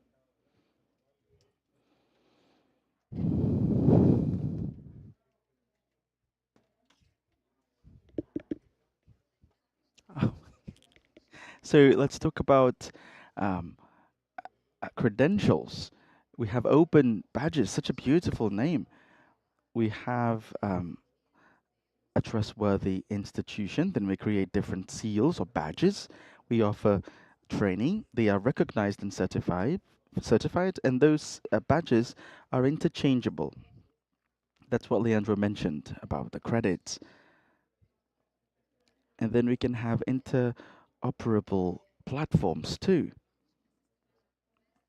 An example is PAS, which was presented by Achana, the IDI platform. So we use that PESA certificate. So we can use an institution that is able to give that certification, which is IDI, and we use this badge for people to actually get to those levels. So the objective of this route that you can see here is to have um, our managers to be well trained and to receive a certification by the Code of Accounts. And then we have different areas in which a certified manager can actually exist. We have, for example, human resources, financial resources, and etc. We also have the professional trajectories that we use in the Code of Accounts. And this is a model that we are discussing today with Delphina. And then we have technical abilities. We have, for example, leadership, behavioral skills. We have some requests to attain that level. We can have materials through which we can learn, like books and courses, and reference materials too. The new auditors are already receiving this route or itinerary. And besides that, they also have to tell us what their previous experience is, and one of our experts is going to validate that trajectory. He's going to say, well, yeah, that experience, besides his knowledge, is valid. And when it comes to data analysis, we can also say what technical abilities are. We have a step-by-step to define all of that. For example, when we have um, data search, the elaboration of reports, the use of AI, analyzing the different bases that we have. So we have a little map for all of those competencies. Just like Delphina said, we only needed to convert certain observables to the objectives of each region. And then we have the basic levels with the fundamentals, if you will. We have the intermediate levels with the tools and analysis, and we have the advanced level with leadership and strategies. And to reach each level, you have to prove your experience, you have to prove your knowledge, and of course, you have to know how to apply all of those. You need to have good application skills of that knowledge in reality too. We have some numbers. We implanted this system in, we started a study, this method in 2020. Today we have 204 employees enrolled. So this system has been extensively used. We want to get to 100%. I believe today we have around 3,000 active workers. So I really believe that one day we're going to have everybody trained. Of course, we have some hard work to have it all done, but we know that this is going to be very, very beneficial. Thank you, Flavia. Thank you for this project that you are developing and carrying out. And I can see that this is a good mirror for all of us here who are together with you. And maybe we can potentialize its effect. These badges are very important, and people feel interested, feel more invested. I really believe that having that course, that education, they will receive a certification that I can take maybe to another institution. I can publicize that, or I can publish that on LinkedIn. I can see how many hours I dedicated to that study. And then this can be very useful and positive. And now, talking to Leandra again, what are the itineraries that we are working on? we want to know what is being under development at the moment. Once the system is done, what can we expect of it? Thank you, Osvaldo. Well, at the moment, with the approval of the implementation plan,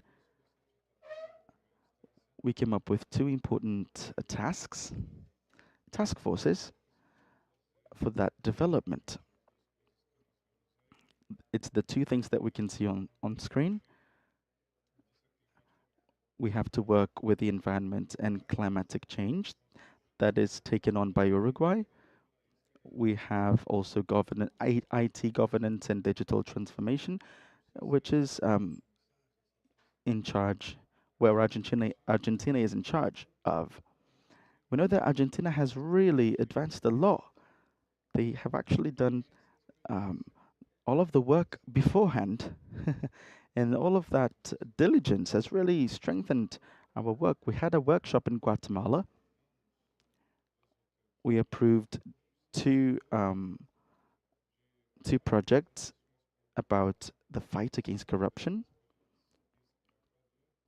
and we have public contracts and purchases too.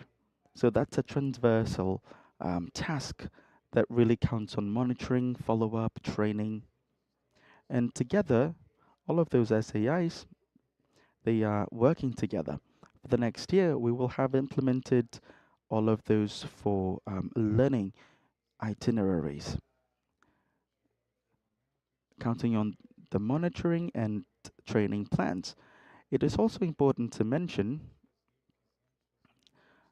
that we wanted to create something that wasn't too long. Maybe that could take 4 or 5 years, because those are very urgent needs, aren't they? So our priority was related to the needs of each SAI.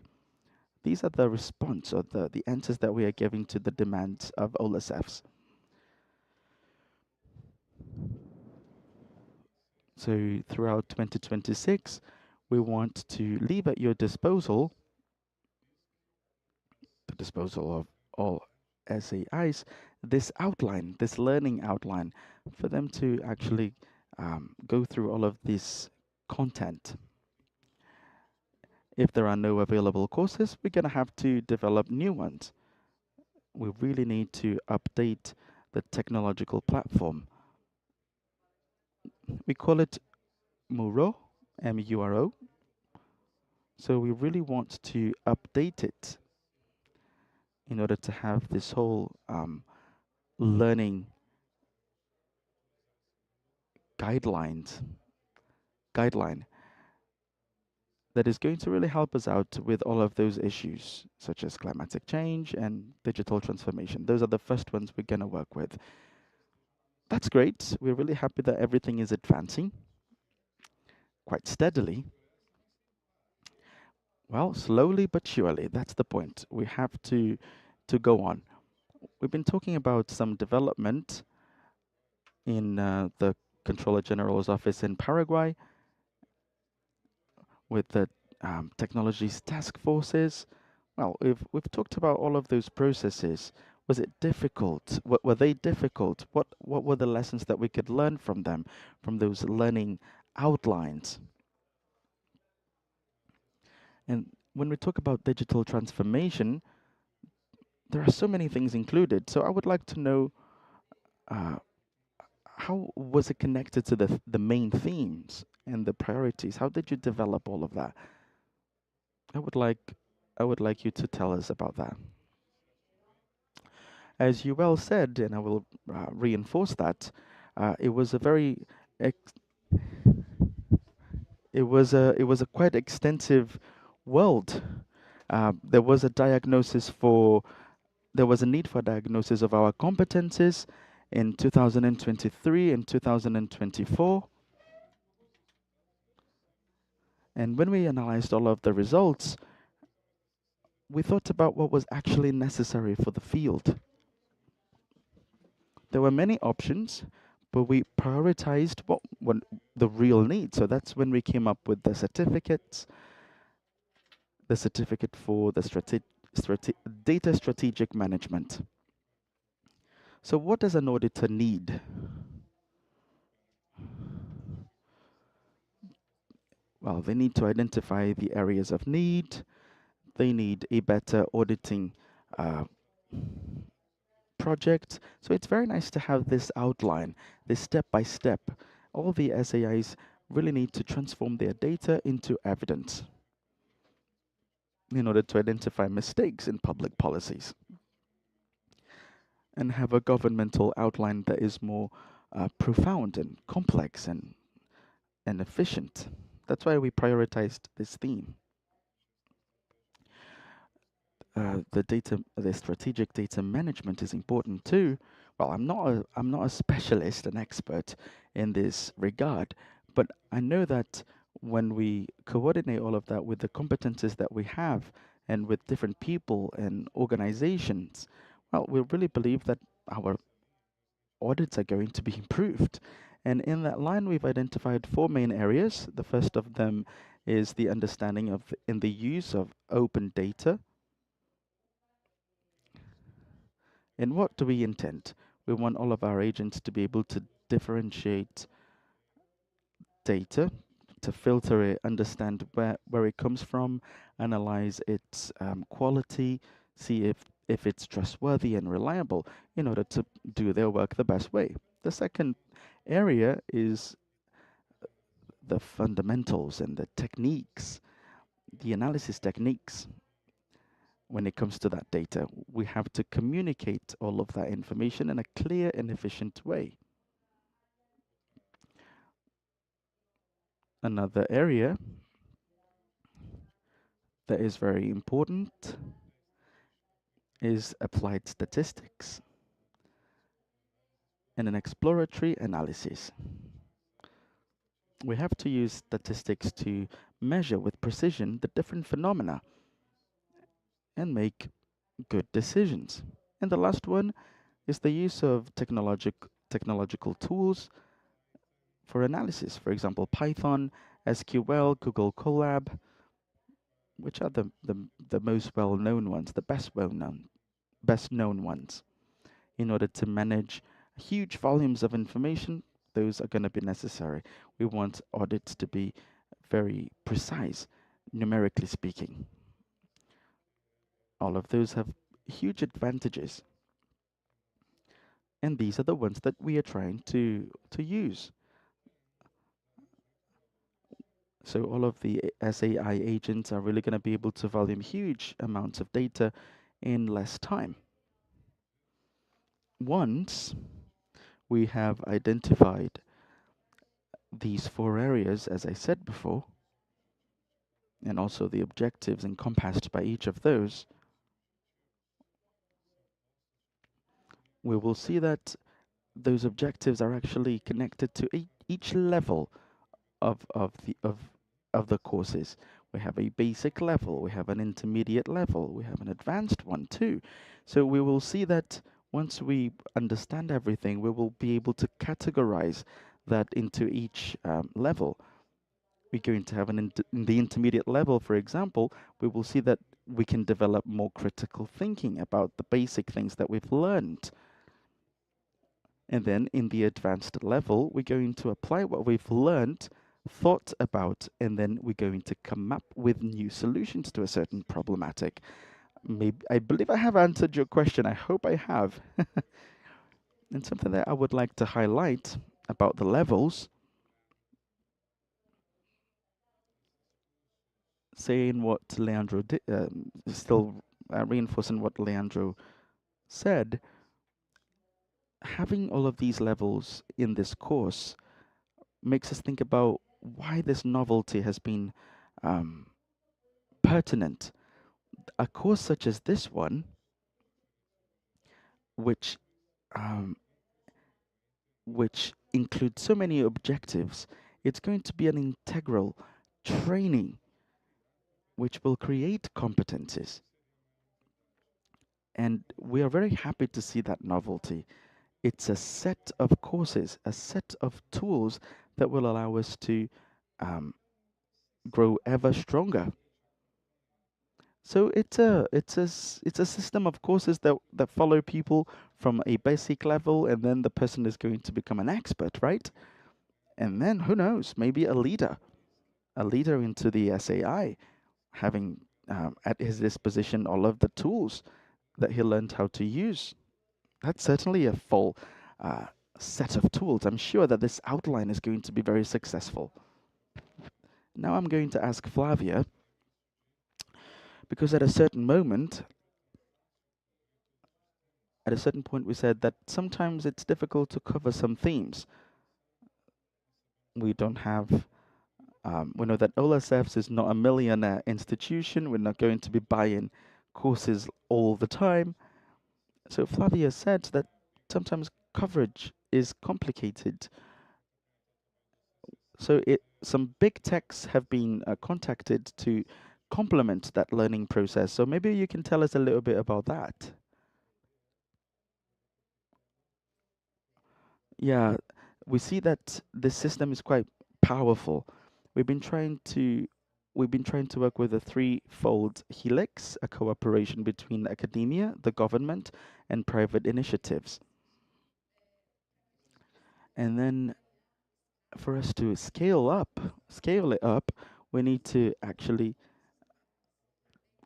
count on the auditor's knowledge in different areas. We need to understand our role in this ecosystem, and we have to work on how we actually get that knowledge, how we collect that knowledge. So we've been creating agreements, cooperation agreements, just like we have with, just like what we have with IDI, where we share information and experiences. All of the experiences shared with in the different regions, we collect and pile it up. And we also try to do that with the private initiatives. And when we talk about digital transformation and IT governance, they produce a lot of relevant knowledge that is important to us. So we do have a cooperation agreement that is being discussed. Nothing is concrete as of now, but very soon in the future, we're going to have some news. Oh, those are great news. We're going to be able to potentialize the learning outlines, these routes, if you will. And this is going to be very powerful for all of those working in the SAIs. We've spoken so far about making knowledge available, letting people access it, letting people be capacitated and trained, learning new things, and then improving their development as professionals. So this should be complemented, of course.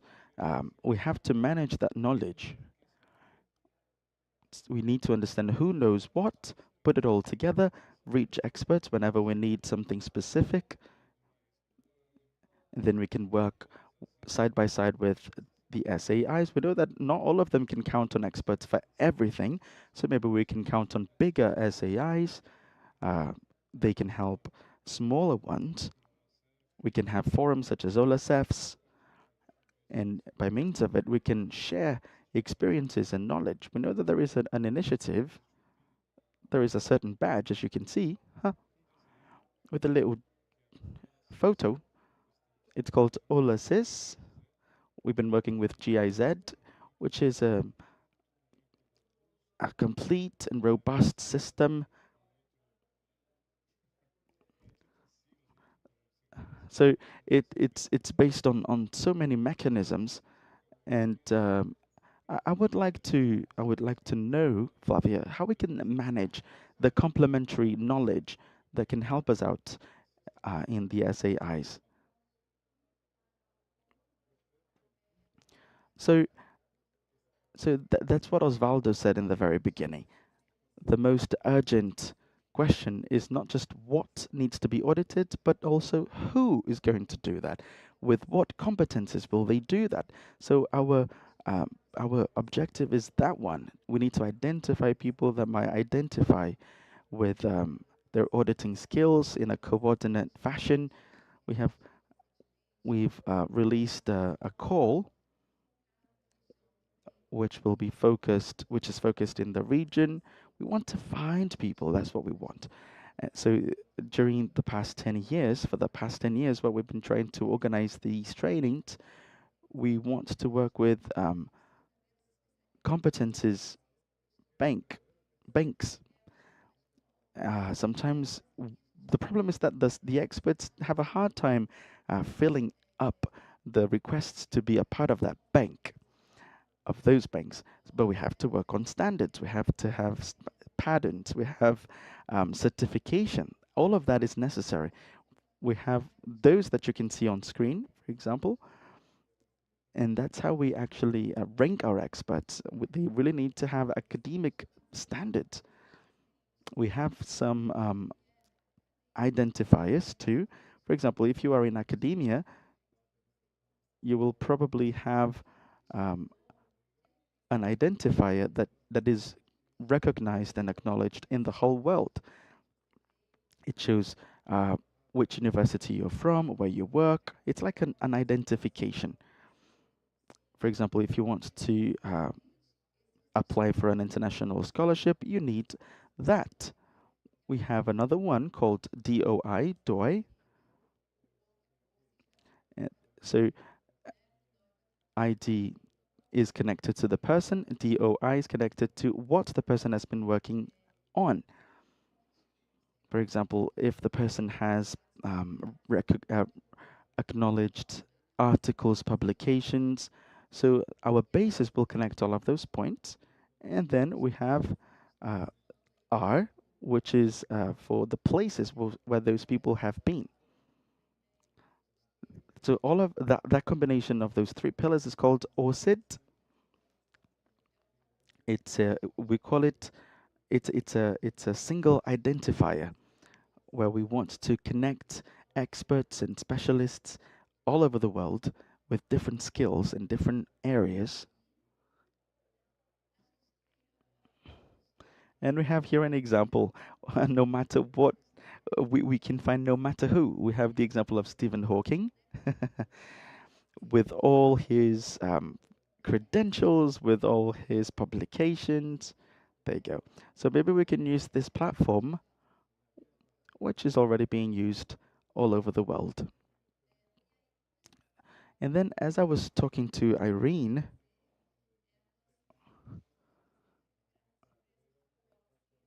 and then we have this very nice surprise called OLACEFS. It's going to be presented at 2 p.m. tomorrow in the afternoon. We're going to see more details about it. So with all of this, with all of having in mind all of what we mentioned before, we see that it's really useful. For example, I have my own profile. For example, I work at Intosai, OLACEFS, TCU. We can come up with a themes taxonomy that all the region can use. And then we can add that we are experts in education or in public works, in anyway. We can have different mechanisms to find people and also see their credentials. For example, Intosai works with an expert list. We have a PDF list with different experts and specialists, but that list is quite limited because we have maybe 5 specialists. It's difficult to precise the information about them. But if we use such a system like this one, like ORCID, this can be endless. We're going to see an ORCID description for every professional. And then we're going to have OLACEFS. OLACEFS is going to work with OLABot, our little AI robot, and it's a searcher, which is based on persistent identifiers. So we're going to use the ORCID database, and we're going to try to find different articles that have been published.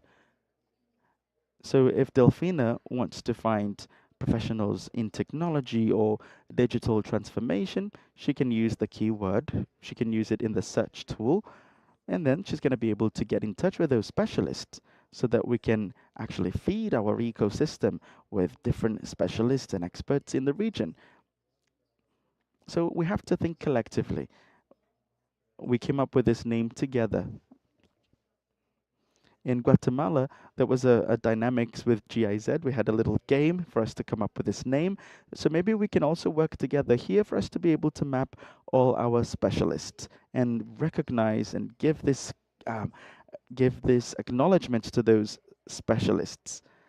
This is an OLACEFS specialist. This is an InterSAI specialist.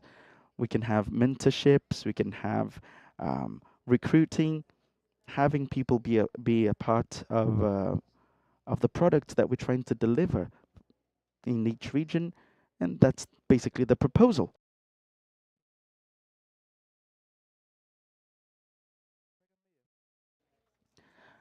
So now we're going to tell you about some of the advances. We're going to show you how the projects about technology have been in progress, have been progressing. We have seen some change in paradigms. We have already seen how these technologies have been implemented, and also some practical examples of what has been done at the Court of Accounts here in Brazil. They've had some experiences in the impact, and of course that can be used in the surrounding areas of each SAI. But of course it can have an impact on OLACEFS too. Maybe we can have one question. Oh, unfortunately, no. So I would like to thank you all for your participation.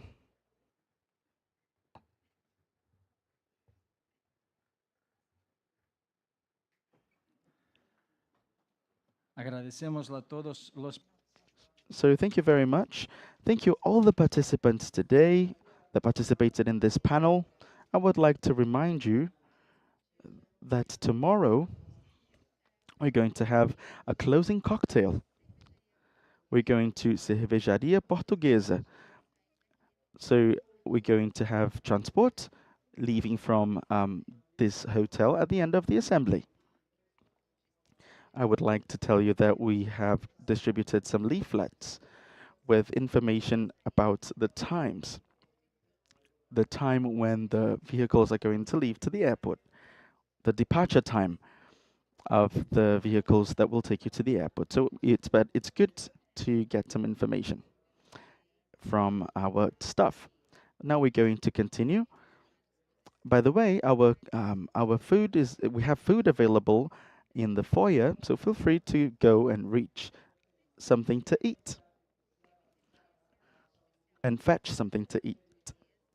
Now, we're going to talk about what the SAIs in Argentina and Mexico. Just to moderate this panel, we're going to have Eda Samarero, who is a representative of the Argentina SAI. Eda Samarero. We also invite to the panel the following panelists: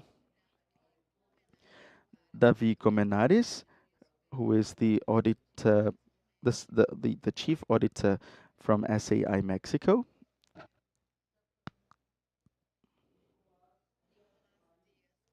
We have Nicolas Diaz-Paez, who is the chief of the department in Argentina. Damos la bienvenida a los ponentes y a la moderadora. Tiene la palabra la. We welcome the speakers and the moderator. With the floor, our moderator, Eda. Good afternoon to everyone. As was mentioned before, this time is one where it's a little bit late already, so thank you so much for being here. Those who are watching us here or from afar, and that's it. Our panelists, well,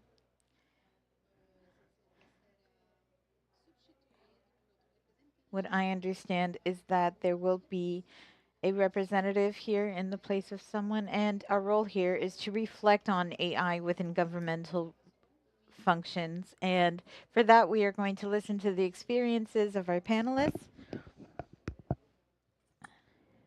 and learn how they work with this very powerful tool in the Argentinian and Mexican SAIs. We're going to talk to Ever. I'm going to ask you to present yourself. Thank you very much. The floor is yours. First of all, thank you very much. My presentation is going to begin by saying I am not a specialist, and I love that because what you need to hear during this panel will not be from me. I am representing my boss, Nicholas, and I am responsible for an office called the Technical Unit of the Federation, and I can say that this is a very interesting invitation to and a very interesting reflection and process thought on AI. The first thing that we should address is that when we talk about using AI, we're talking about something that is 10 years old in different phases, but we have been using it for that time, and we are currently at a point where we have, for example, a user that in the last 5 years has begun introducing AI as an assistant, let's say, in their work. So if this AI is assistential, it seems that there are limitations to it. But what we are doing is using structured language that makes our work simpler. We work with a large amount of information and data. We don't always work with big data. Not everything that we say or mention as big data is actually that, but we have large volumes of information. And this offers a revolution in knowledges, and we are just reaping the fruits of those actions. Nikolai is the specialist in this, and he would most certainly say that it is not the first time that these assistants are being proposed. It has been a number of years since the AI is we have been trying to perfect AI, and finally we have reached a point where we are developing actual intelligences, quote unquote. Our assistants are, let's say, silly intelligences. They are learning how to adapt to determine scenarios, and I have heard that in 3 or 5 years, we will no longer have these silly assistants. We will have the actual intelligent ones. And they're basically what auditors need. Intelligent assistants that can replace an auditor. We can think of a digital auditor that replaces our work, meaning our daily activities, or we can think of it as an assistant that can analyze a great volume of information on under certain ethical criteria. That is very important to mention. So we have to assess what this assistant can or not analyze and how to make our work more efficient. And of course, efficiency will bring the first result, which is time, extra time for human auditors. That is our first advantage and benefit in using AI. And what this intelligence is offering us right now is time to dedicate ourselves to other activities, meaning that the auditors, their workload is not diminishing. They are reallocating their tasks within their roles. So maybe innovate and try to find new technologies and tools to be able to reach the objectives that are established within audits, etc. Well, I'm going to try to be really brief. There was a Uruguayan writer who loved to make up stories. They were all stories made by him, but they were incredible. And in Mexico, we usually say that what is good and brief is twice as good because it's good and it's brief. So where are we today? Experto, que nos diga I would like to grant the floor to Nicolas because he is the specialist and I want to hear from you. Where are we? What level of maturity have we reached and how can we move forward in the future? Thank you very much, Ever. Thank you very much to the presidency of OLACEFS. Thank you so much, President Camilo. Thank you to the Executive Secretariat, our governing board. Thank you to our President Francisco Javier Fernandez. Also, a salute to Francisco. I'm just going to stand up here. I'm, a little blinded. I have to get close to the screen to be able to see. The title of our presentation would be How to Create Your Own AI. Could you show it here on the screen, please? Bueno, ahora en un ratito. Ahí está. La magia detrás. Y si vamos a hablar. This is the magic behind the curtains.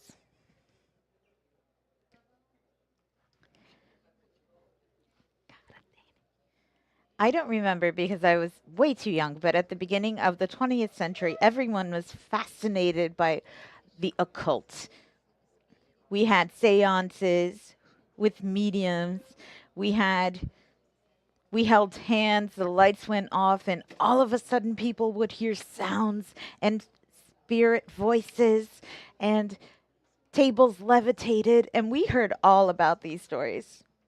Lo que él decía.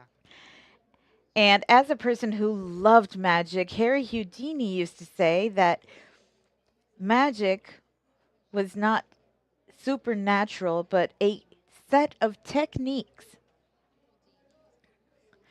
And Harry Houdini, I really hope you know him, he had as his main mission to rip off the masks of all of these lies that you see out there. So he would explain how everything happened, how the tables levitated, why people held hands. And why am I mentioning this? Because with AI, I think today something very similar happens. We have AI all around us every single day, all day long, and thinking that it is something magic. But my mission here today, or at least I'm going to try to do that, is show you what is backstage. I'm going to be really technical and I'm going to teach you how to create your own AI, both for yourself and for your SAIs. But first of all, I'm going to talk about 3 or 4 concepts that are key. And they're technical but necessary. I think nowadays it's very important to know these concepts. So let's go to the first one. Key concepts. I'm very sorry, translators. Right now I'm going to use abbreviation. So LLMs, large language models. When we talk about ChatGPT, we talk about Gemini, we talk about Amazon's AI. These are all models that, of course, they are systems. But why do we call them large? No, they are large due to the number of settings that allow you to provide knowledge on a number of things. They are very robust in that sense. And AI models do not learn concrete facts. It's not that they remember a certain sentence or remember another and refer to it very quickly. They remember patterns. They are excellent in detecting and following patterns. So this is what is behind the scene. The first key concept used by Gemini, ChatGPT, and Microsoft Pilot is they don't look for keywords, they look for context. What this tool does is predict the answer. That's all it does. So, for example, I'm going to talk about intelligence, 3 dots, artificial would be the following word, or in reverse. Maybe the first word you thought about was sleepy because you're sleepy. And basically that's what the gears of AI does. They predict.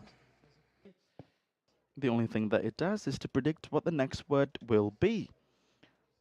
So we try to relate all of those elements.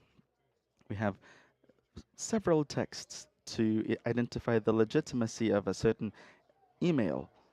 So I can do that a lot of times. How can I actually do that just once in order to know if an email is legitimate or not. So maybe I can see who the sender is, etc. and etc. Because we know that sometimes after it analyzes several texts, it's going to come up with the most appropriate answer. So no, it does not think like humans. It simulates human reasoning by means of this predicting game. So what is an LLM? That's it. That's what I've mentioned. These engines, these gears, don't think about words. For example, those search engines don't use the meaning of words. I'm not going to show you technical details, but we have the example. The magic of AI surprises. Sometimes we have the just a few letters. For example, surprises in Spanish is sorprende, but we just see SORPR first of all, and then ENDE. So he just uses fragments of words, and this is an important concept.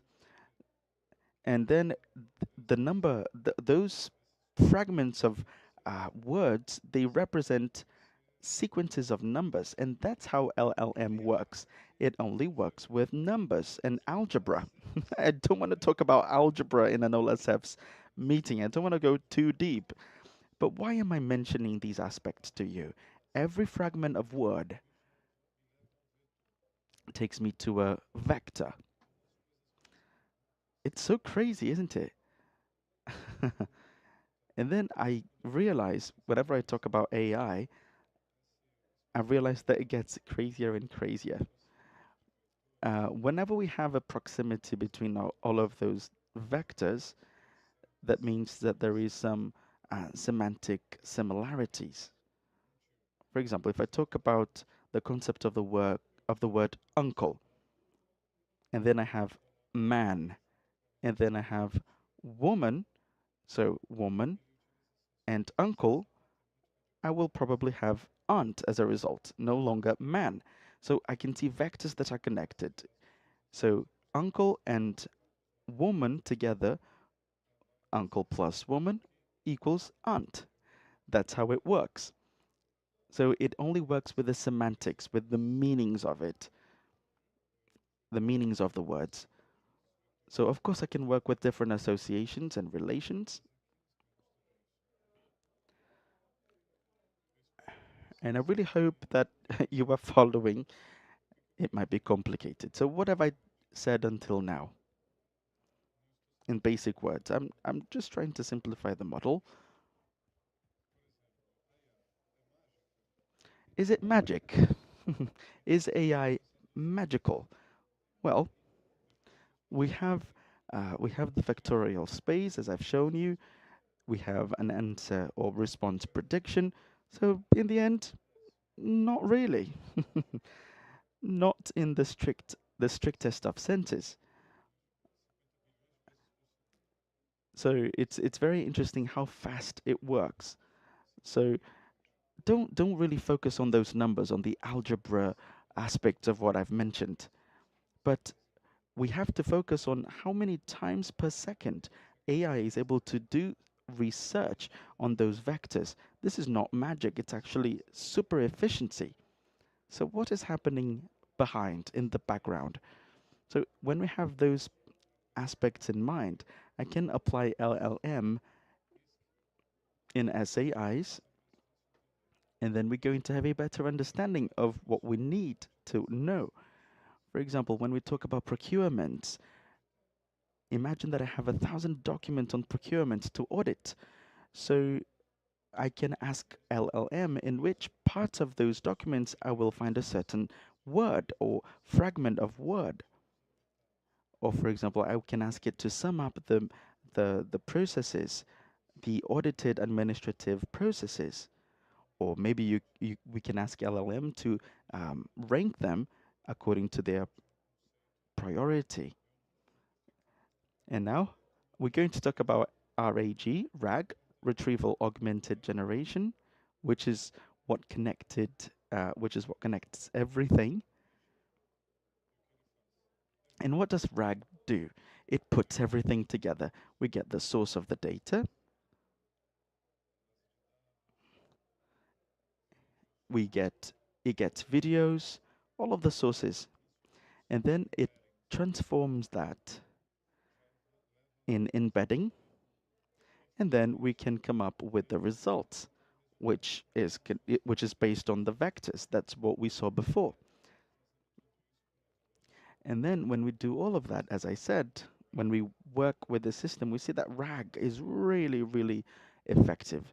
So if we want to have our own AI used in each SAI, those pillars connected to AI, for example, embedding, results, vectors, all of that needs to be we need to be familiarized. We need to be well acquainted to all of that.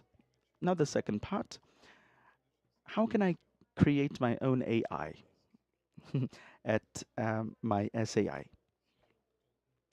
So for example, if I work with Python, which is a programming language, I remember that in the last panel, I remember we were discussing some of the points about it, and we can connect Python to Gemini, ChatGPT, and other AIs too.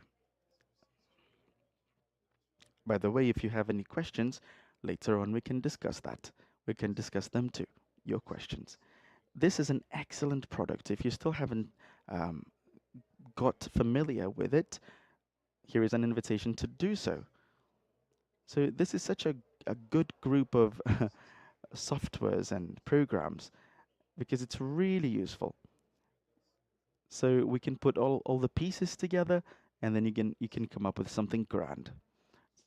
So when we analyze Google, we see some restrictions. For example, we can only work with 20 files, for example. But even though it might be limited, it can still be quite useful. So for example, if I get to 20 different sources of information, I can also use Python to evaluate and make sure that those pieces of information are truthful, and then I can also load different information that is going to help me out with my task. So if you don't know, this is a very nice pathway to be followed, and I really believe that you've had some chance, you've had a chance of getting to know it better. Maybe you've used it. And how do we do that? So we need to think about some pillars. The first one is deciding if the data with which we're working is public or private. If it's private, we're not going to share it. In auditing, we know that our reports are public, so maybe we can do that with AI using public data. It's okay. We don't have to limit ourselves. Con datos públicos. Segundo, But we have to decide that for private data. So we're going to work with different pieces of data, and then I'm going to decide which LLM to use. Is it going to be based on ChatGPT, Gemini, Meta? I have to decide which agent I'm going to use. Then I have to make some decisions. We can also use a voice agent, which is interesting. There are many others. There are many different options. And then when we define those pillars, we can already go somewhere. We can start our process of data collection. And in the end, we have to make a decision. What do we need? Do you want to have a home AI? Do you want to have your own infrastructure in your data center? Or are we going to use cloud services? For example, using your own servers, you're going to need more investment. So you're going to have more control and more safety. But that will require an initial investment that is superior. But if I use Cloud services is going to be a little cheaper, and this dependency is going to be quite highlighted, let's say. We're going to be quite dependent to cloud services. So all of the data that is being uploaded, sometimes we lose control of that data, but if it's in the cloud, then it's going to be saved. We know that the world is non-binary. Not everything is binary. It's true that we lack resources, especially financial resources, to have everything. So I can work on a hybrid model. Sometimes I can use we can play with different toys, if you will. I'm going to use ChatGPT because it's one of the most important ones. This one uses cloud services. It's the most powerful one, but we have local ones too, like Llama, and DeepSeek. And then we're going to decide what to do with that data, the data that we get from it. If you want to have it at home in the SAI, of course you're going to need to have lots of money to buy storage. So you have to decide if you're going to use the cloud services or storage services. So I'm going to open the door to our house. Please come in. I'm going to show you our own experiences. We came up with we had a pilot project which was sponsored by IDB, and then we put together all of the factors that I've told you. So we didn't upload anything into the cloud. Everything is at home.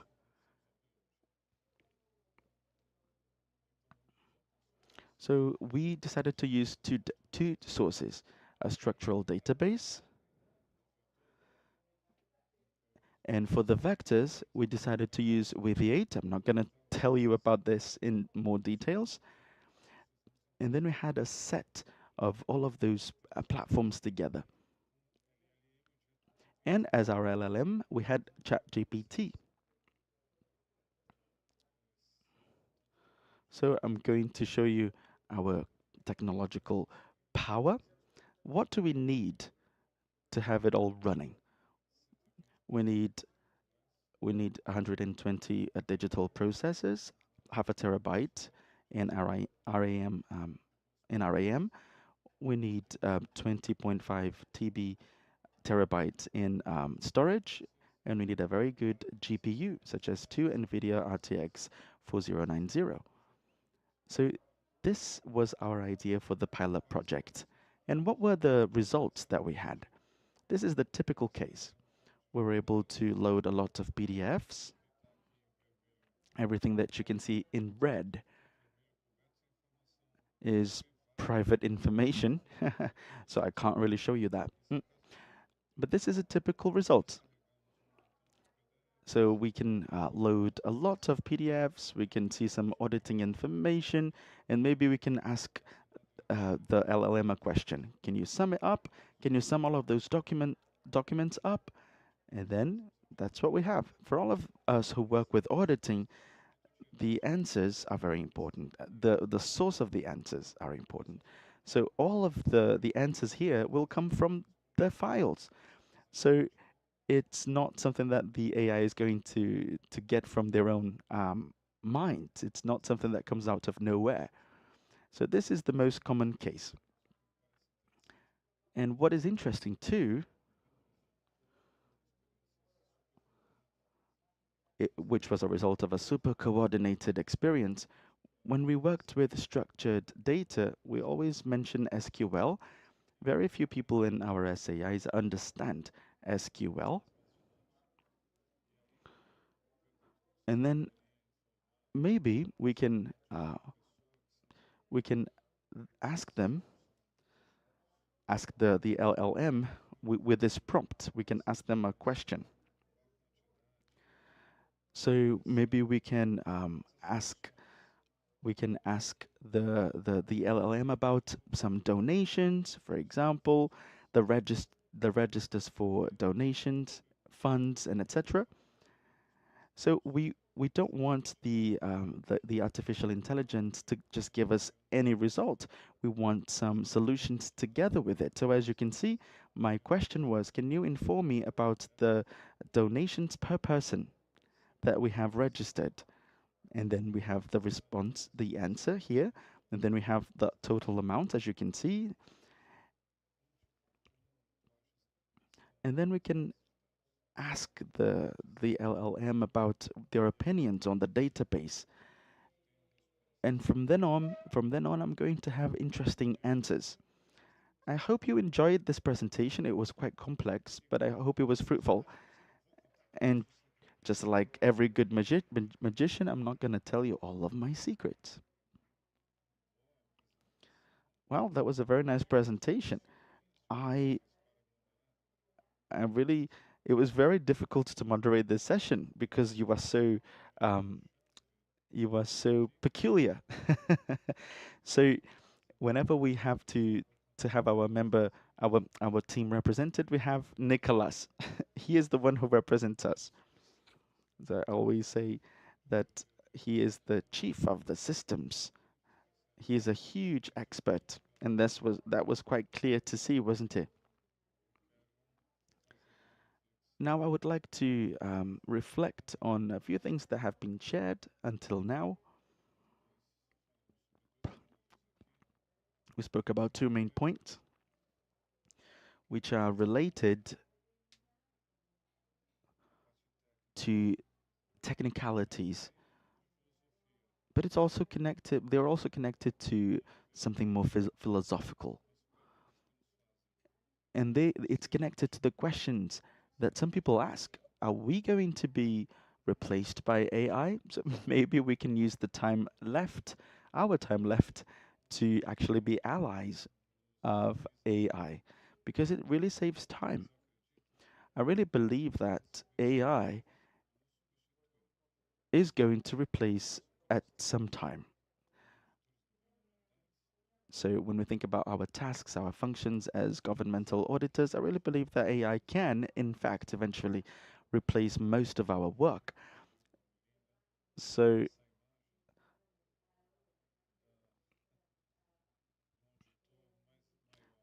it's very important for us to think about how we can actually improve our own selves as auditors. It's true that AI is important, but we know that our responsibility is huge too. We have to work responsibly. We know that our service is important for our communities. We have to really control everything that we do. And especially when we talk about public funds, we have to be very, very diligent and industrious. We have to use AI. It's true, it's going to extend our capacities and competencies. But with time, we want to be better prepared to control it, being able thus to appreciate all of those results in a better way. With all of the advances that we see, well, we know that ChatGPT and Gemini, all of those are they're ever growing, they're always advancing. We're going to have a 4.1, 5.1 versions. We're going to have a lot more versions. It's true that they still have been able to rid themselves of all of the risks. There is a risk of AI hallucination, if you will, also a privacy invasion.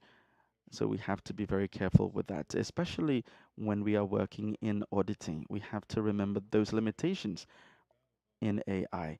We really have to add up to the value of it all. We have to be stronger than AI to control it. So maybe we will have some more time for a reflection. Feel free. Oh, that's wonderful. Okay, so we have an expert, and I would like to ask him a question. By the way, thank you very much for your comments. So now that you've mentioned to us how to use those structural language technologies, how can we translate that into the auditor's work? How can we work with the IT teams? How can we help them actually understand those tools? how can we develop different solutions based on our teams having learned how to use AI. So how can we do all of that? How can we centralize all of the resources? That's what I would like to know that. That's what I would like to know. Thank you. Enfoque. That's a wonderful question. I'll tell you about our experience. Both focuses are appropriate and they also interrelate with culture. So, in that sense, we concentrate on the technical side of everything. We begin developing the product and everything else. And after that, we began including the auditing teams so that they can take part in this experience. And I am going to say something here that I have mentioned a number of times throughout the day,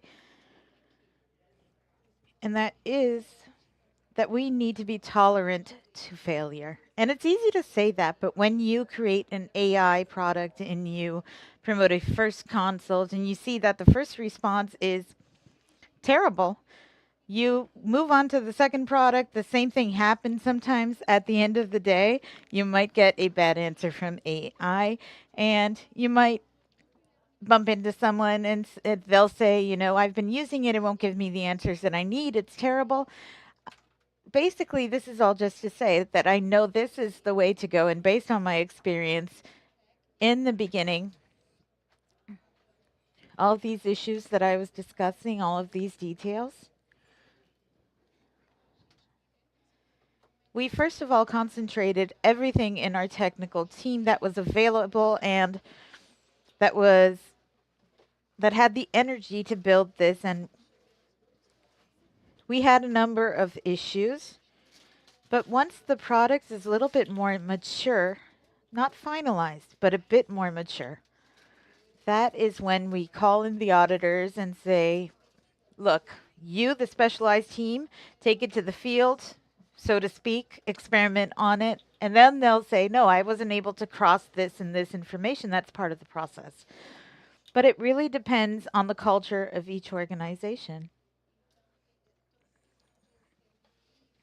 So there is that matter of having a team that is integrated. I don't know if there's a specific answer to this question, but basically that's what we did.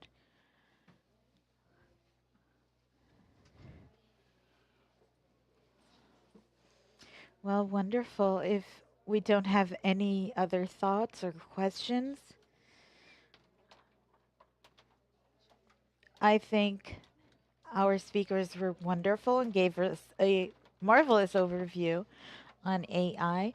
And as we have said, it is a wonderful tool and has added value when we use it in favor of efficiency and transparency. And that is what we do. And as Fenaji's already said, every time we talk about AI in our institution, we are always reminded that it should be used to the common good. Thank you.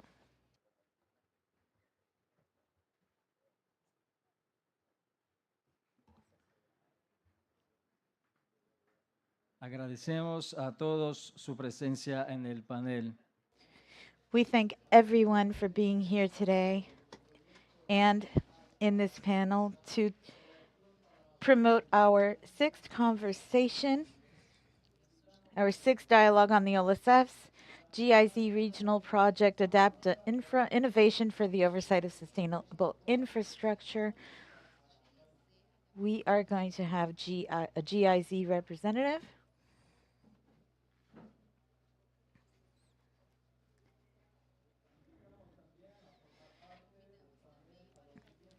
Amanda Rocha, Director of the OLACEFS GIZ Project Adapt Infra. We also have Natalia Rodriguez, representative of the Public Innovation Lab of Bogota, who is with us online through Zoom. Also, Juan Alejandro Herrera, representative of the DIARA project of the SAI of Costa Rica, the GIARA project. We welcome our panelists and our moderator. Wonderful afternoon to all of those here. I know we're reaching the end of our journey here, a very interesting one. So I'm going to place all my energy and efforts into this moment because we are closing a cycle, those that debate sustainable infrastructure. So it is truly an honor for me to be in the sixth and last panel on sustainable infrastructure, innovation for the oversight of sustainable infrastructure. Llevamos a cabo 5 diálogos. Throughout July, we held 5 dialogues where we defined interesting themes Esa más claridad de qué significa infraestructura sostenible. to be able to have more clarity on what sustainable infrastructure actually means. So we do have transversal subjects. We needed more knowledge. We needed to share these experiences. And based on that, we created some normative marks. We talked about energy transition, water resource conservation, and etc. And I'd like to go over what we did in July with a very short video.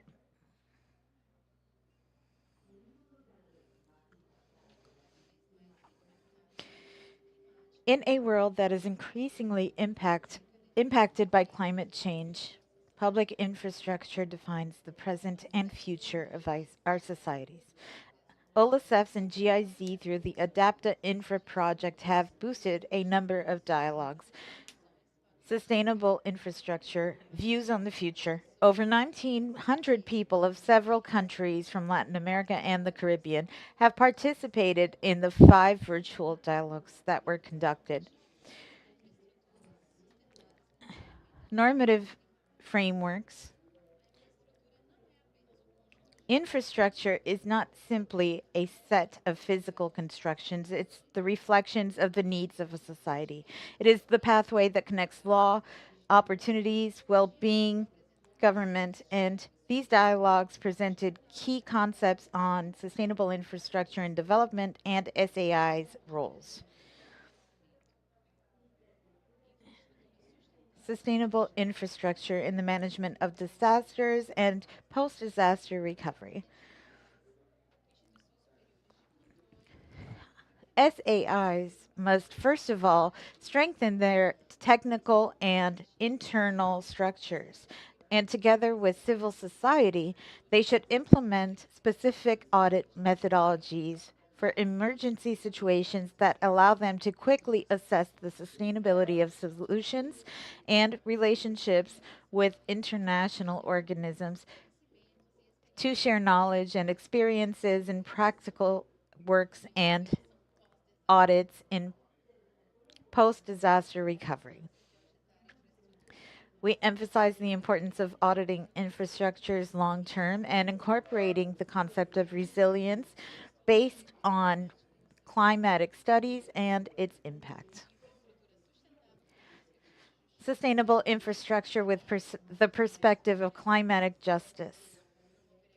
Promoting equity and gender equality talks about obtaining more participation for women within different sectors and trying to bring balance in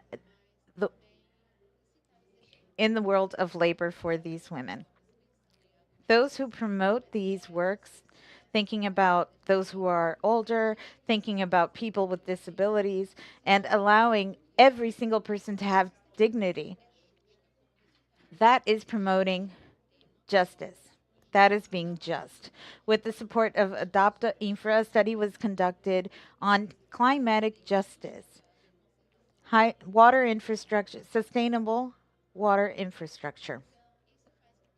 So this makes it even more crucial to promote integrated policies and to foster cooperation between governments and especially bring together communities and organizations to ensure that this infrastructure is in fact sustainable, can bring benefits to the population.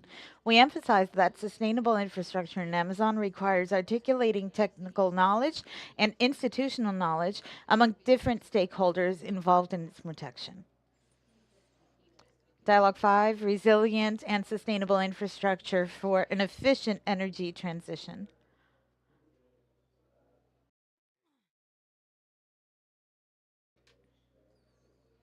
A construção, a formação. The construction, the operation, All of this involves a set of efforts. And there is something that is essential for us to seek, which is a just and inclusive transition. This dialogue has emphasized that energy transition should go beyond technology, integrating climatic resilience, social justice, and territorial inclusion. The series of dialogues showed that sustainable infrastructure is key to resilience, climate adaptation, and social well-being in the region. The next step now is to advance with tools that strengthen SAIs in this task. We invite you to the sixth and last dialogue, Innovation for Auditing of Sustainable Infrastructure. I would also like to emphasize the importance of these dialogues and webinars, which are, in my point of view, an exchange of information among countries and a crucial element within mutual cooperation and understandings and the basis for sustainable development for all.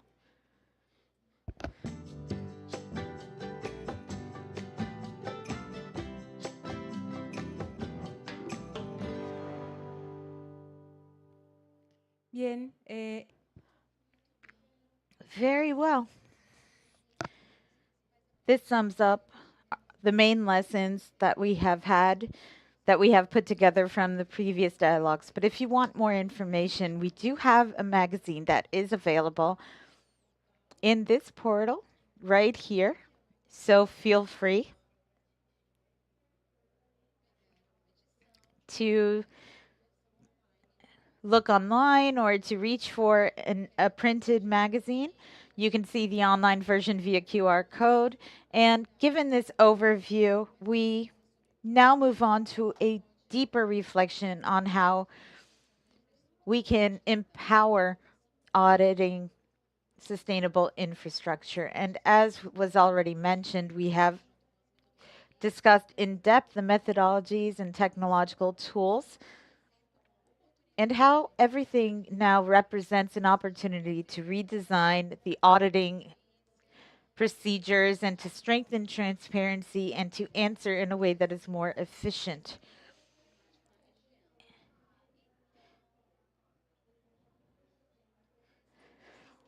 So the systemic rationale based on these methodologies is we believe that the auditing institutions will be able to improve their procedures and their auditing capacity.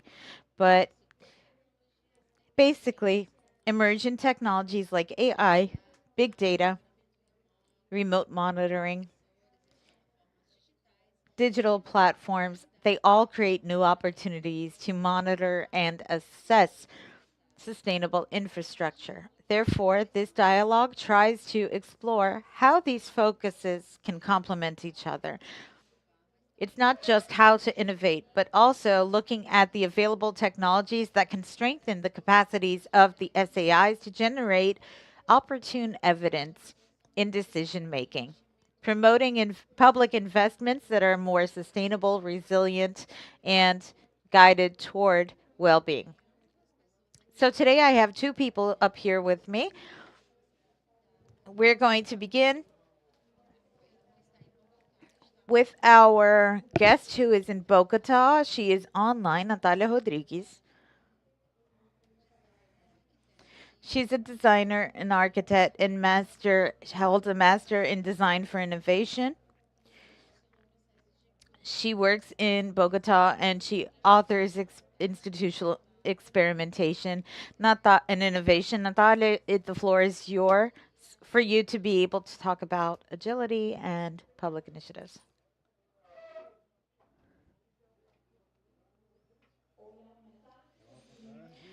Hello, good afternoon. Can you see my presentation? If anyone could help me to confirm the presentation. Natalia, we can hear you, but unfortunately we cannot see you. Okay, just give me 1 minute.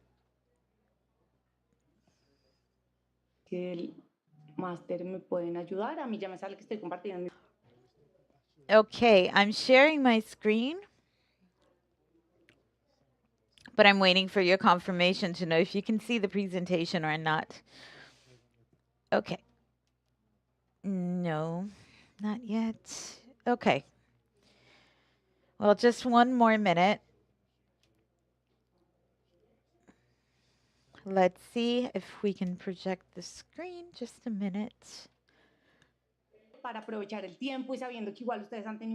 Taking advantage of the time, knowing that you have a very long meeting with a lot of content. Let's talk about public innovation.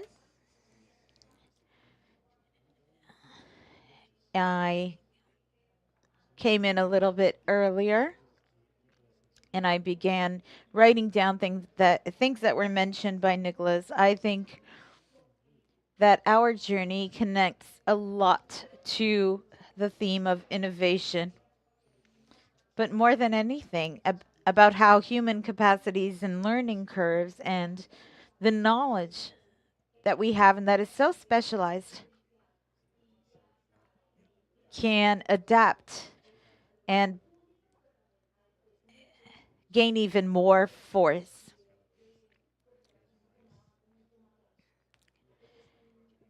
Even quicker. I'm going to ask the technical team to confirm for me if there's anything here.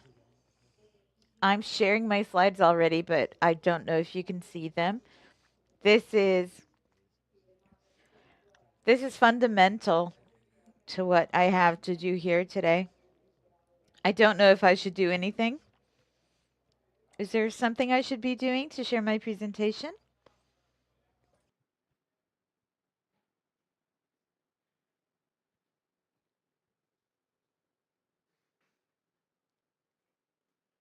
Bem, os colegas aí do TCU, um minutinho? Ok. Listo, Natália.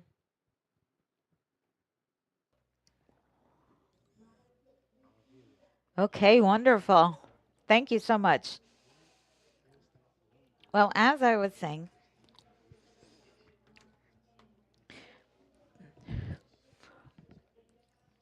this invitation comes at a time where we are preparing ourselves to occupy these spaces, and I'm very happy to talk about innovation, but with everything you've exposed in terms of tools and what you've explored in your successful cases, there were so many contributions on the use of technology and technological tools, but understanding that all of this is under the umbrella of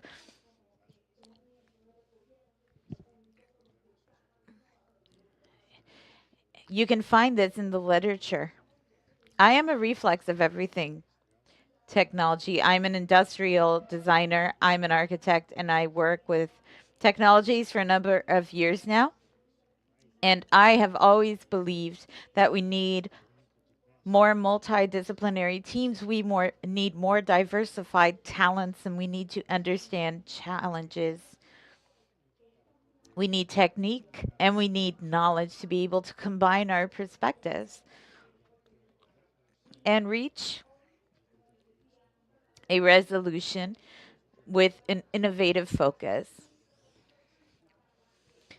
This public journey towards innovation in a certain way encompasses all of the messages provided on technologies and government.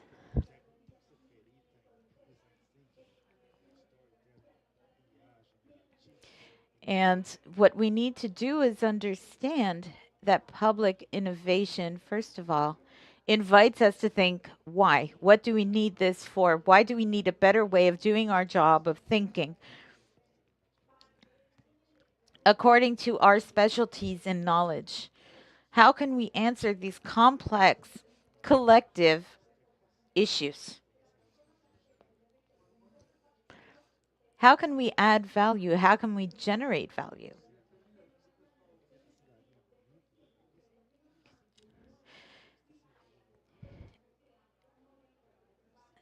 So basically, as an organization, what happens is we come together to reflect upon this, the theme of the context of adaptability.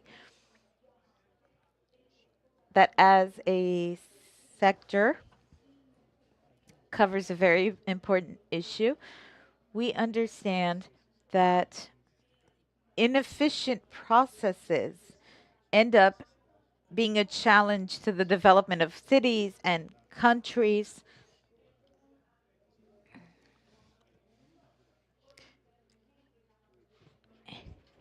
And we really have to look into technological innovations to overcome them. We have distrust in the public sector. We have everything moving forward so quickly, and we also have much bigger demands. We have to understand our role. We have to understand how we have to look at prototypes and understand that these less perfect versions of technology can generate impact in the future.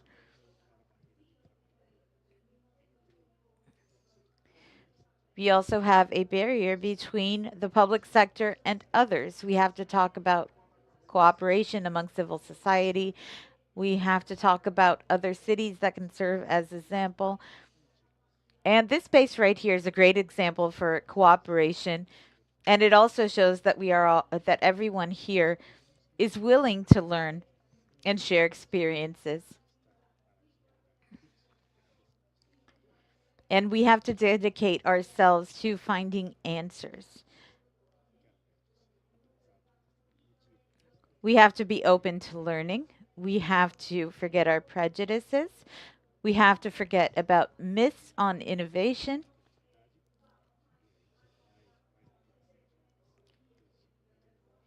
So instead of looking at innovation as a sudden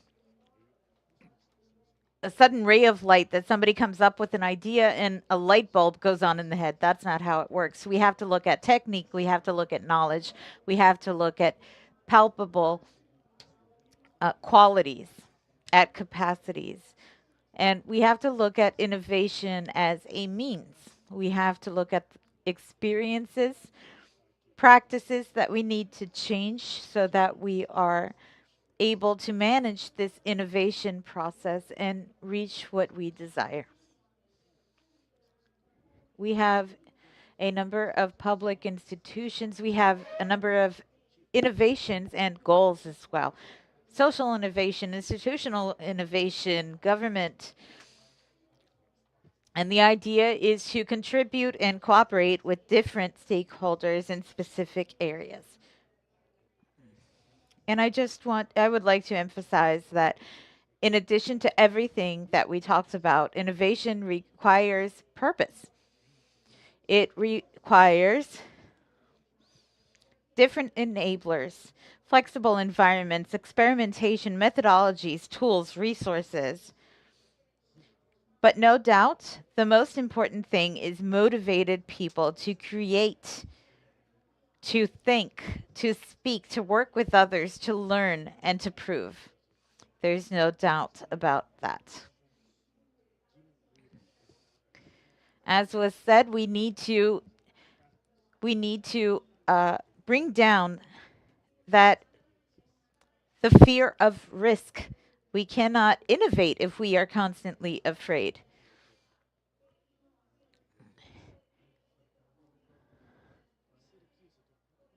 And perhaps the public sector,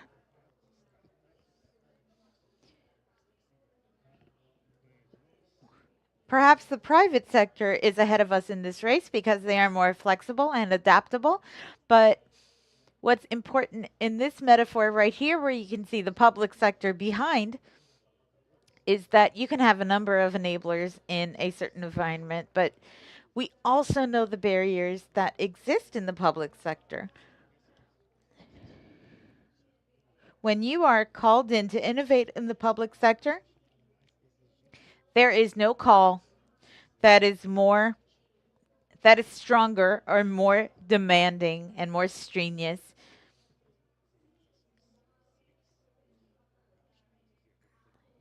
This is a call that has an impact throughout a number of people.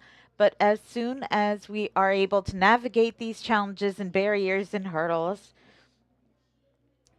we become very agile in understanding how to potentialize technology and cooperation and inspiration and therapeutic spaces in the attempt to complete this work. We gain trust as we move forward and we become more and more agile. We have organizational, cultural, knowledge, normative, and technological barriers. We're not going to ignore them or say that they do not exist. We know there are error margins that are very, very narrow. And we're working with public sector logic, and we have to understand that sometimes when we believe that this error is unacceptable, we are thinking from a point of view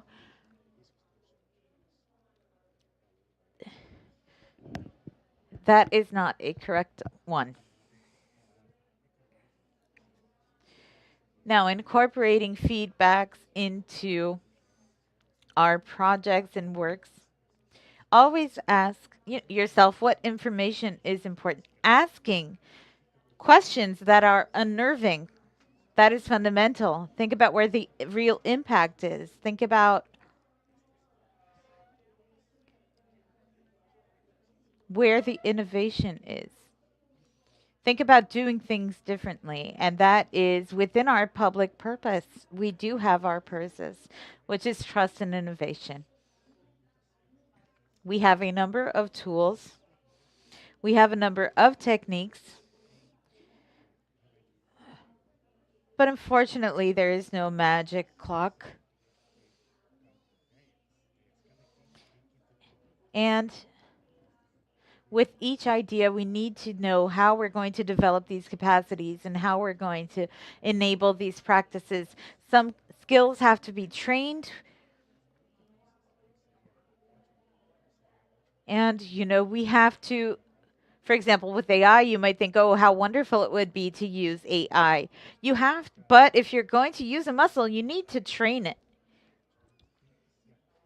We need to create solutions. We need to be the people who create these solutions for the public sectors. We have the benefits of innovation in the public sector.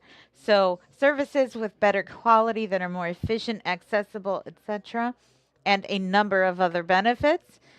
But going back to our innovation framework, that innovating requires more than advances in technology. It requires the conviction that you should do things differently. I just want to end my participation by talking about the taxonomy of innovative methods. This is from a British author, and when we think about these methods, we might think about tools like ChatGPT, Gemini,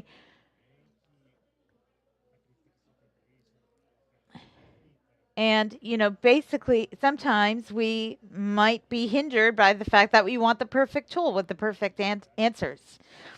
And what we really need to do is align our principles. We need to learn how to lead this new generation of auditors and auditing institutions. We have to determine the principles to be followed.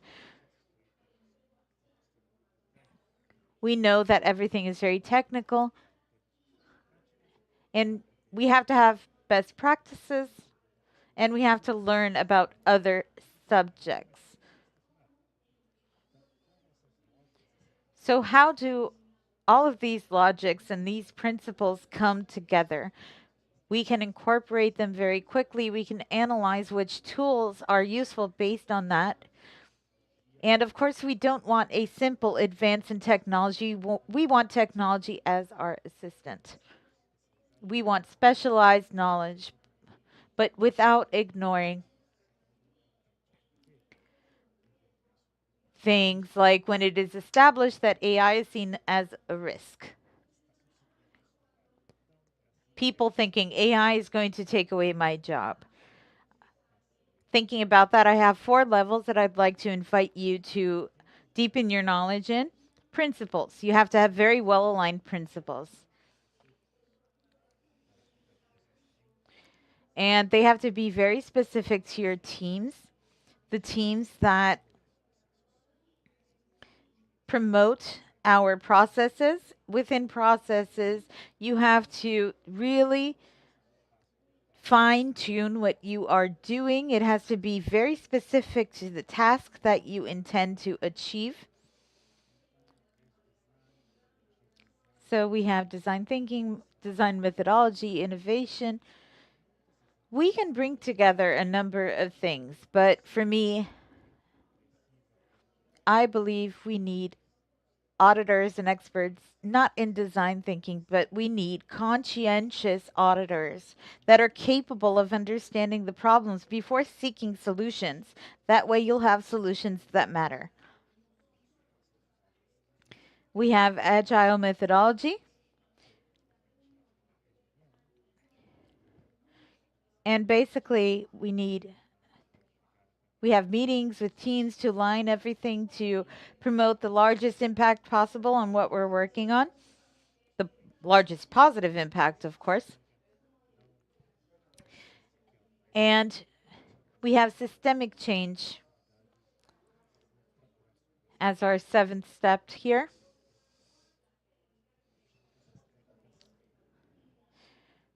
And talking about techniques, this is what determines the results and the outcomes.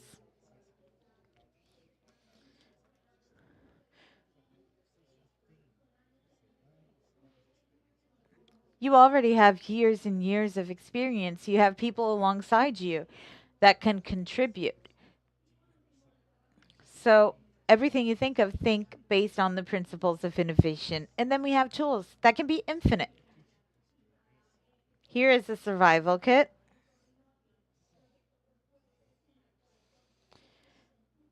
This project you can determine what tools are useful to the project and technology as an enabler without the need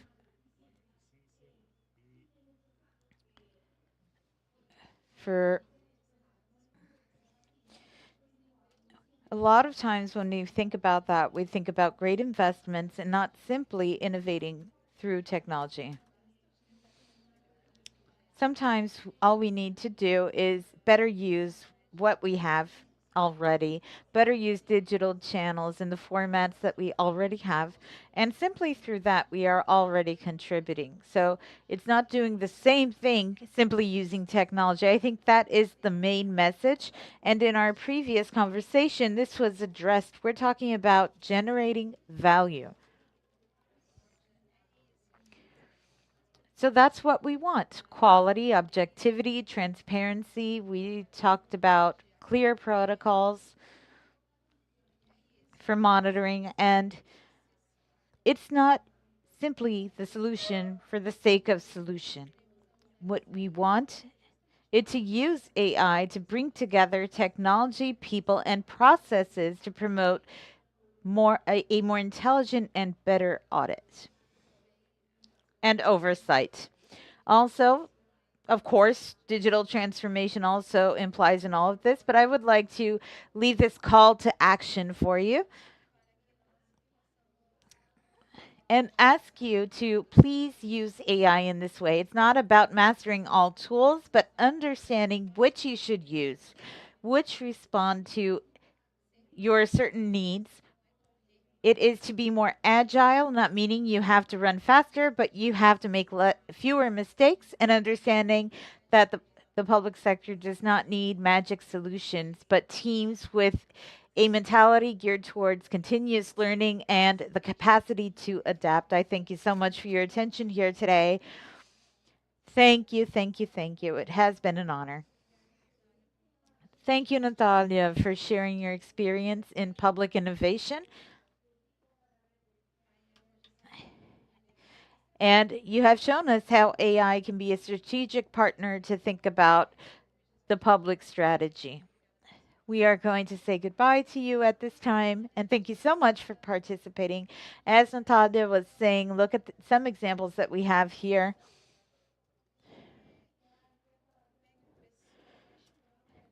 When you take someone who is truly passionate about what they do, that's when we see a difference. I'd like to invite Alejandra, who is part of the Court of Accounts of Costa Rica, and she has also led initiatives that use AI and automatic learning, management, and government initiatives. She works in the Court of Accounts of Costa Rica since 2000 and is head of an internal division. Alejandra, the floor is yours. I am going to take advantage of this time where you're already tired, but I promise that if you give me 15 minutes of your time, I'll ask them to shut off the presentation in 15 minutes. And this right here is an assisted device. It's AI assisted for recognitions and warnings. I'm going to share with you later. And I'm going to share this with you later and explain what it's for. Okay. Voy a proyectar un video sobre Diara y les voy. For starters, I am going to show you a video about Diara, and I'm going to explain to you step by step what this tool does and what it consists of.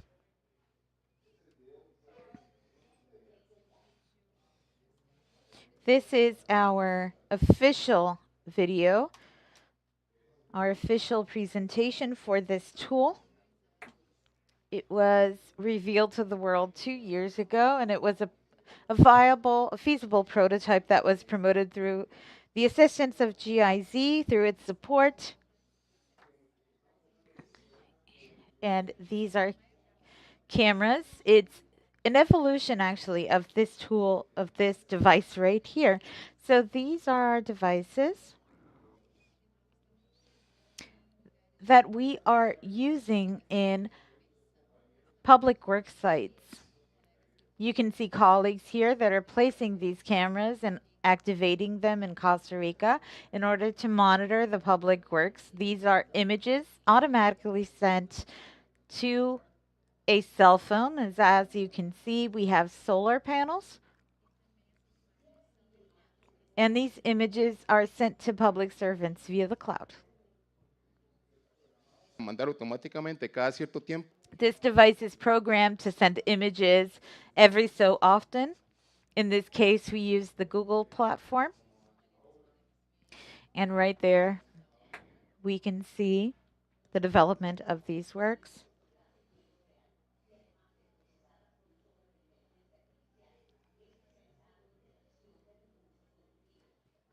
La exposición que hizo Nicolás. Comenzamos con una IA entrenada por nosotros.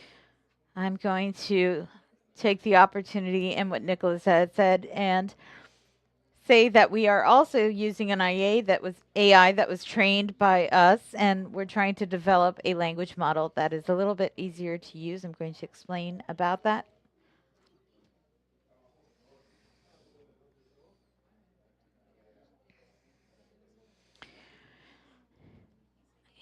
What we had to do was insert a great number of information, and this was a lesson learned, truly.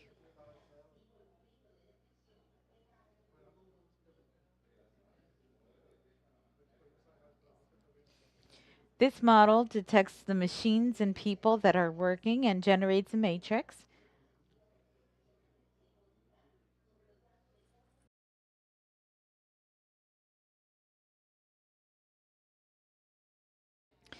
So it takes in unstructured data, transforms it into structured data, and we can create a chat between the population and the works in a way that allows the population to ask questions on those public works. So basically, that's our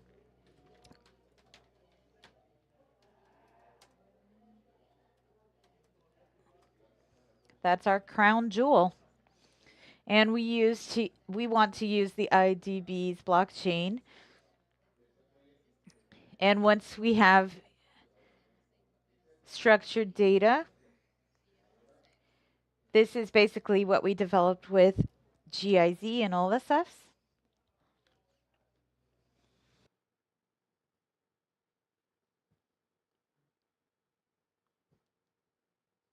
Creo que se me quedó.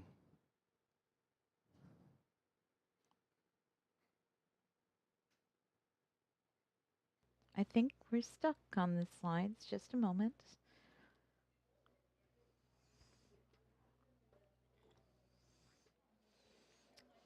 Oh, technology. Well, Giada is comprised of three things. One of them is a microcontroller that is programmed to send images. And this microcontroller lasts 20 hours. It forwards images to the cloud. They are stored there. And every so often, there's a time for this. It provides the images to AI. The agenda today is to explain a little bit on how this project was born, how it was created, Vamos a ver si me da tiempo para. what our lessons learned were, and what its current components are. Let's see if we have time for that. Giada is an idea that was born during the pandemic.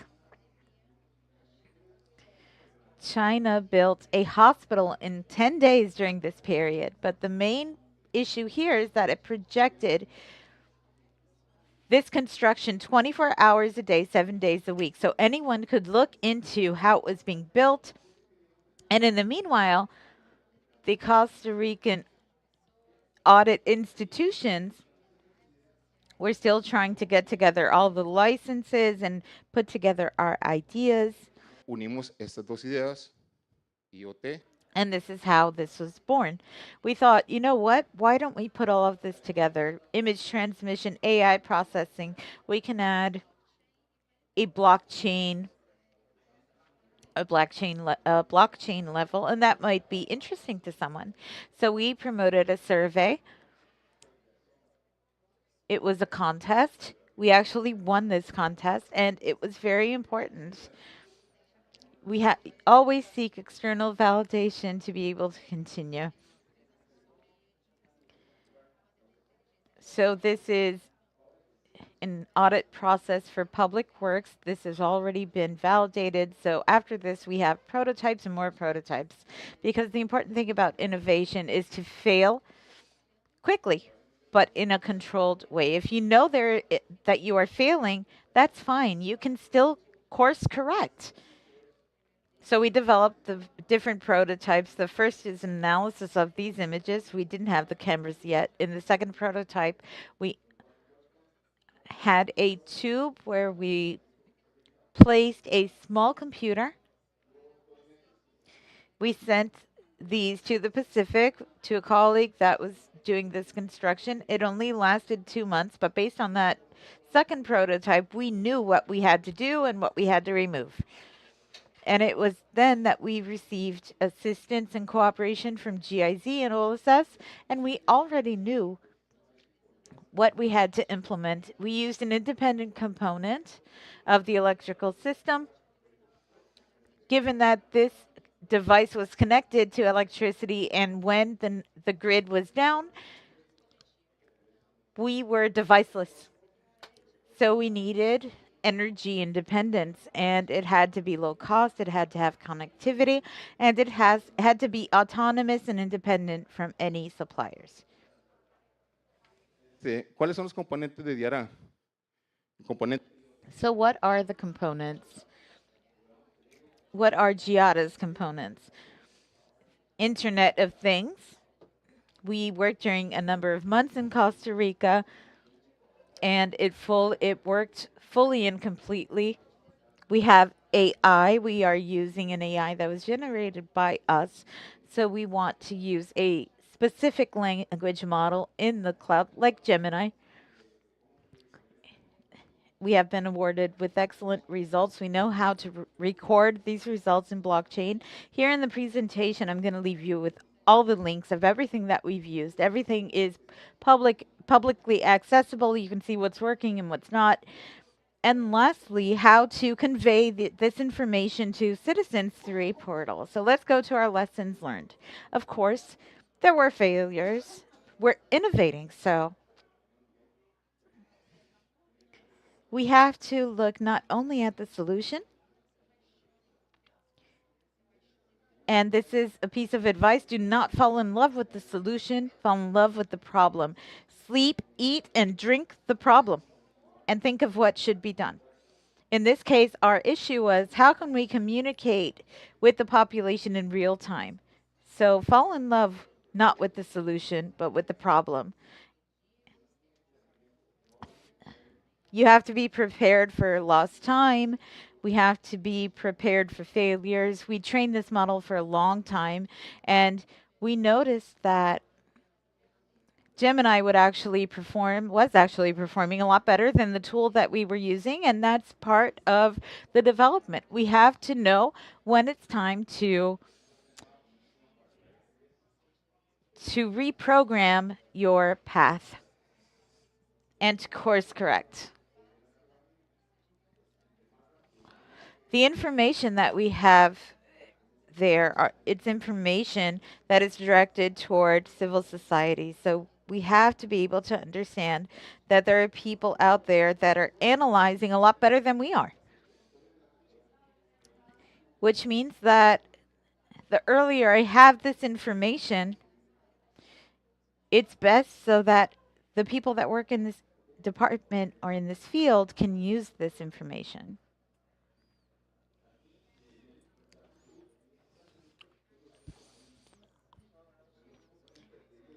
Here we have an example of use.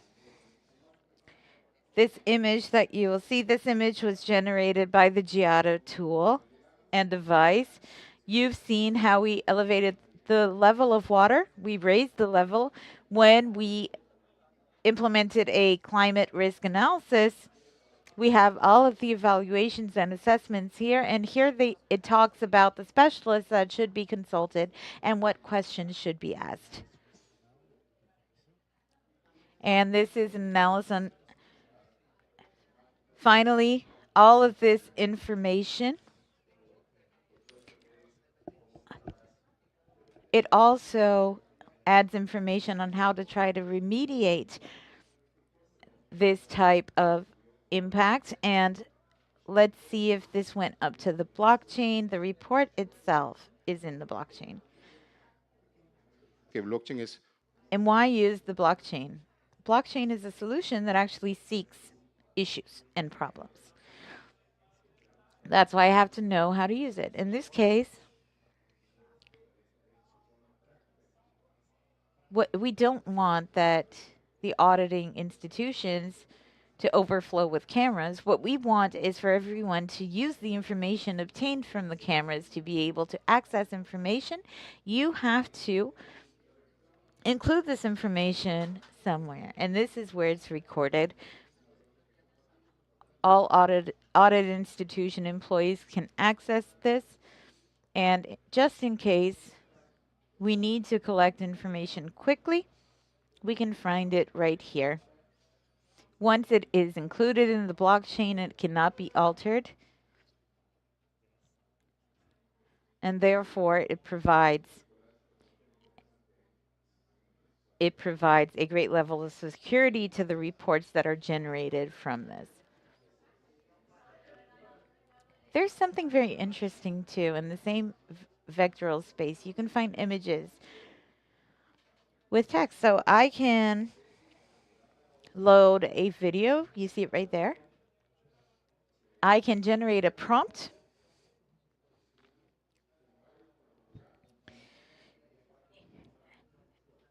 And now compare that with the schedule and tell me which part of the schedule corresponds to the activities being developed. That way I can see if the public works are delayed compared to the document. So that is, you know, I was just blown away from the possibilities.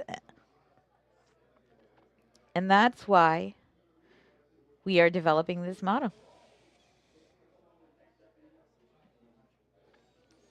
This is an image of a building here in Fortaleza, and I saw they were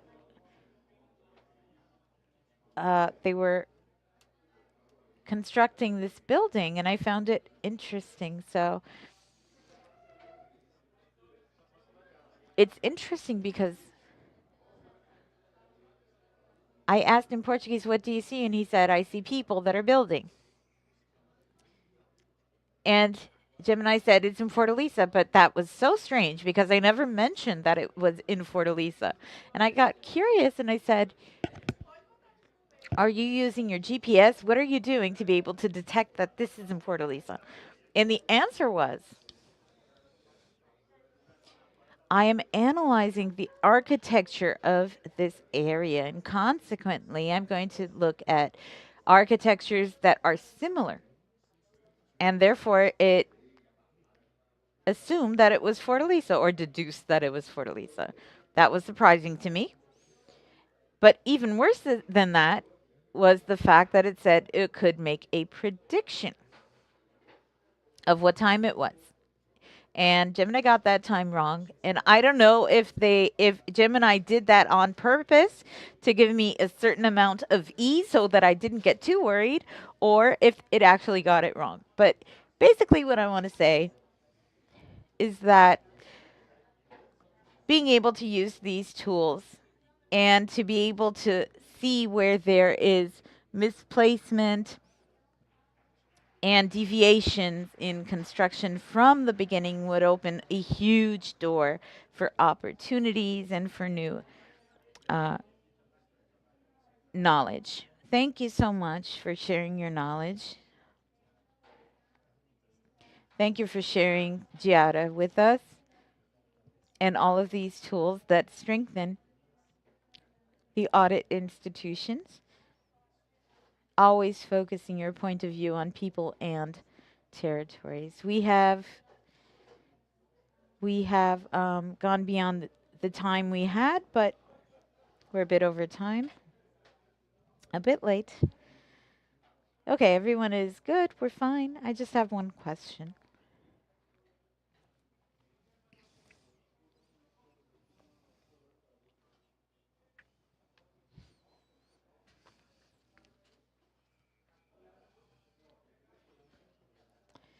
I actually wanted to ask you something.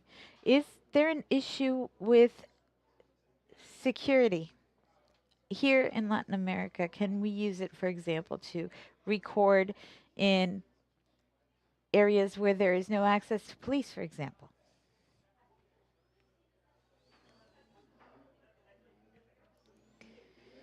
Well, the initial idea, it allows you to send images and to upload these images, to process these images every night, and to store them. It's not necessarily real time in terms of safety and security. There would have to be certain adaptations for real time since it's not already working in that way. But we would have to analyze what could be done in terms of detecting a certain moment, and we would have to replan based on those ideals. Thank you very much. Just to remind you that this is completely open source and open data. It is fully ready to scale for anything you need.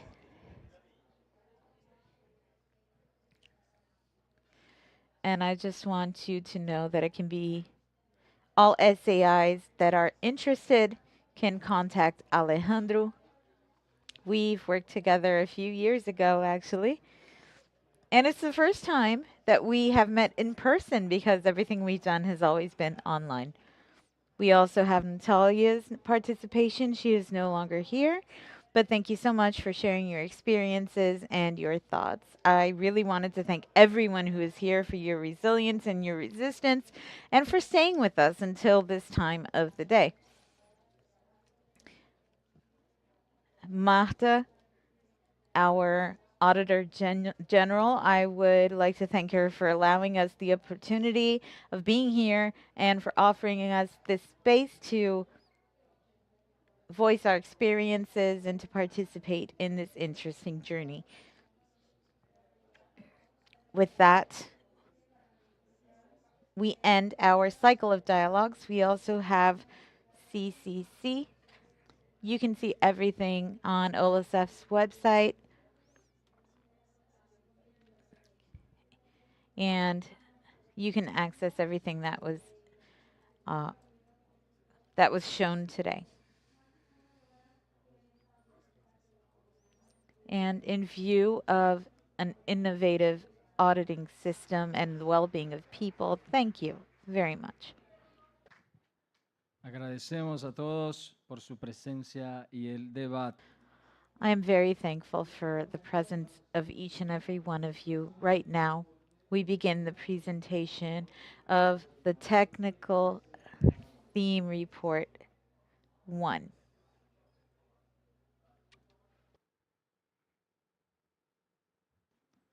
Buenas tardes, noches. Me toca hacer la parte.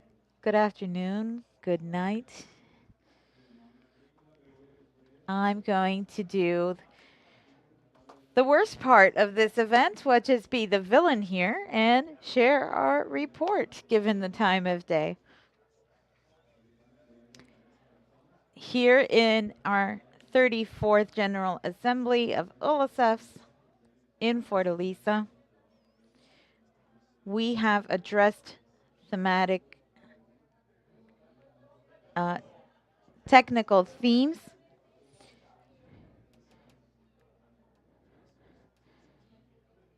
Number 1, Innovation Labs for Supreme Audit Institutions, a space for co-creation, effective solutions for oversight. And the presentation emphasizes that government bodies should update themselves to continue relevant in the coming years. The disruption of AI and the need for more cooperation with academia.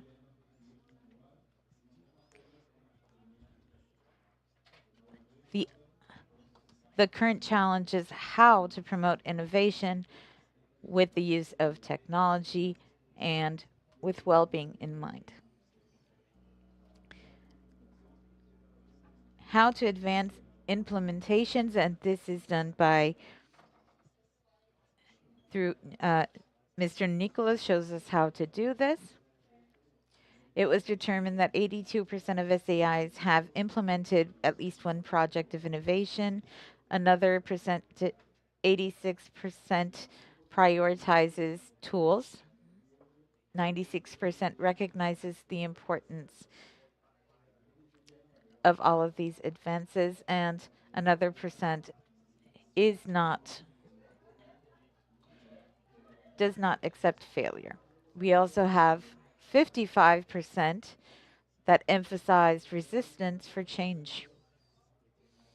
63% of the SAIs is ready to hire solutions on the market, opening the opportunity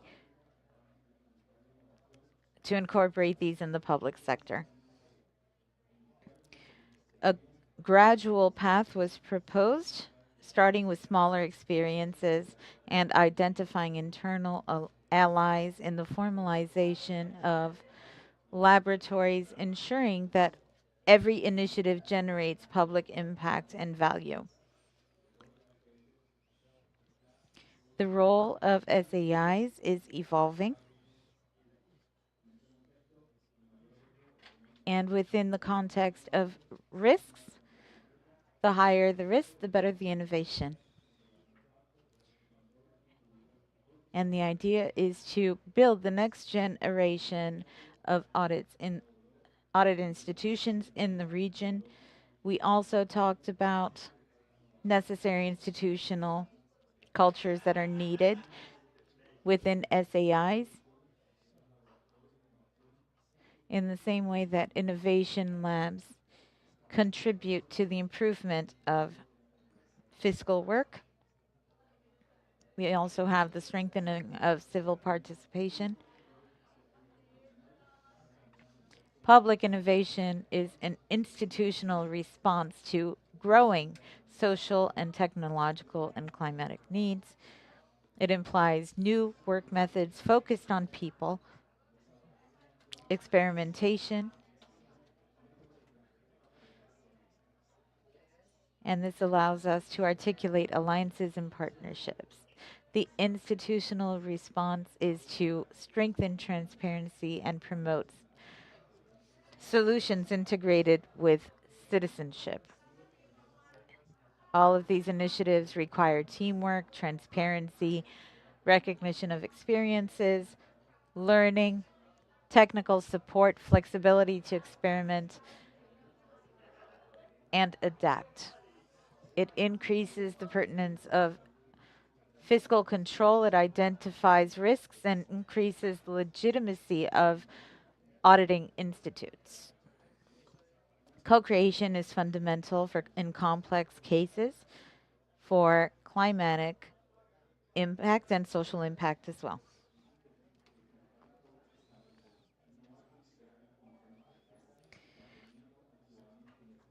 Another issue is to innovate without looking at perfection.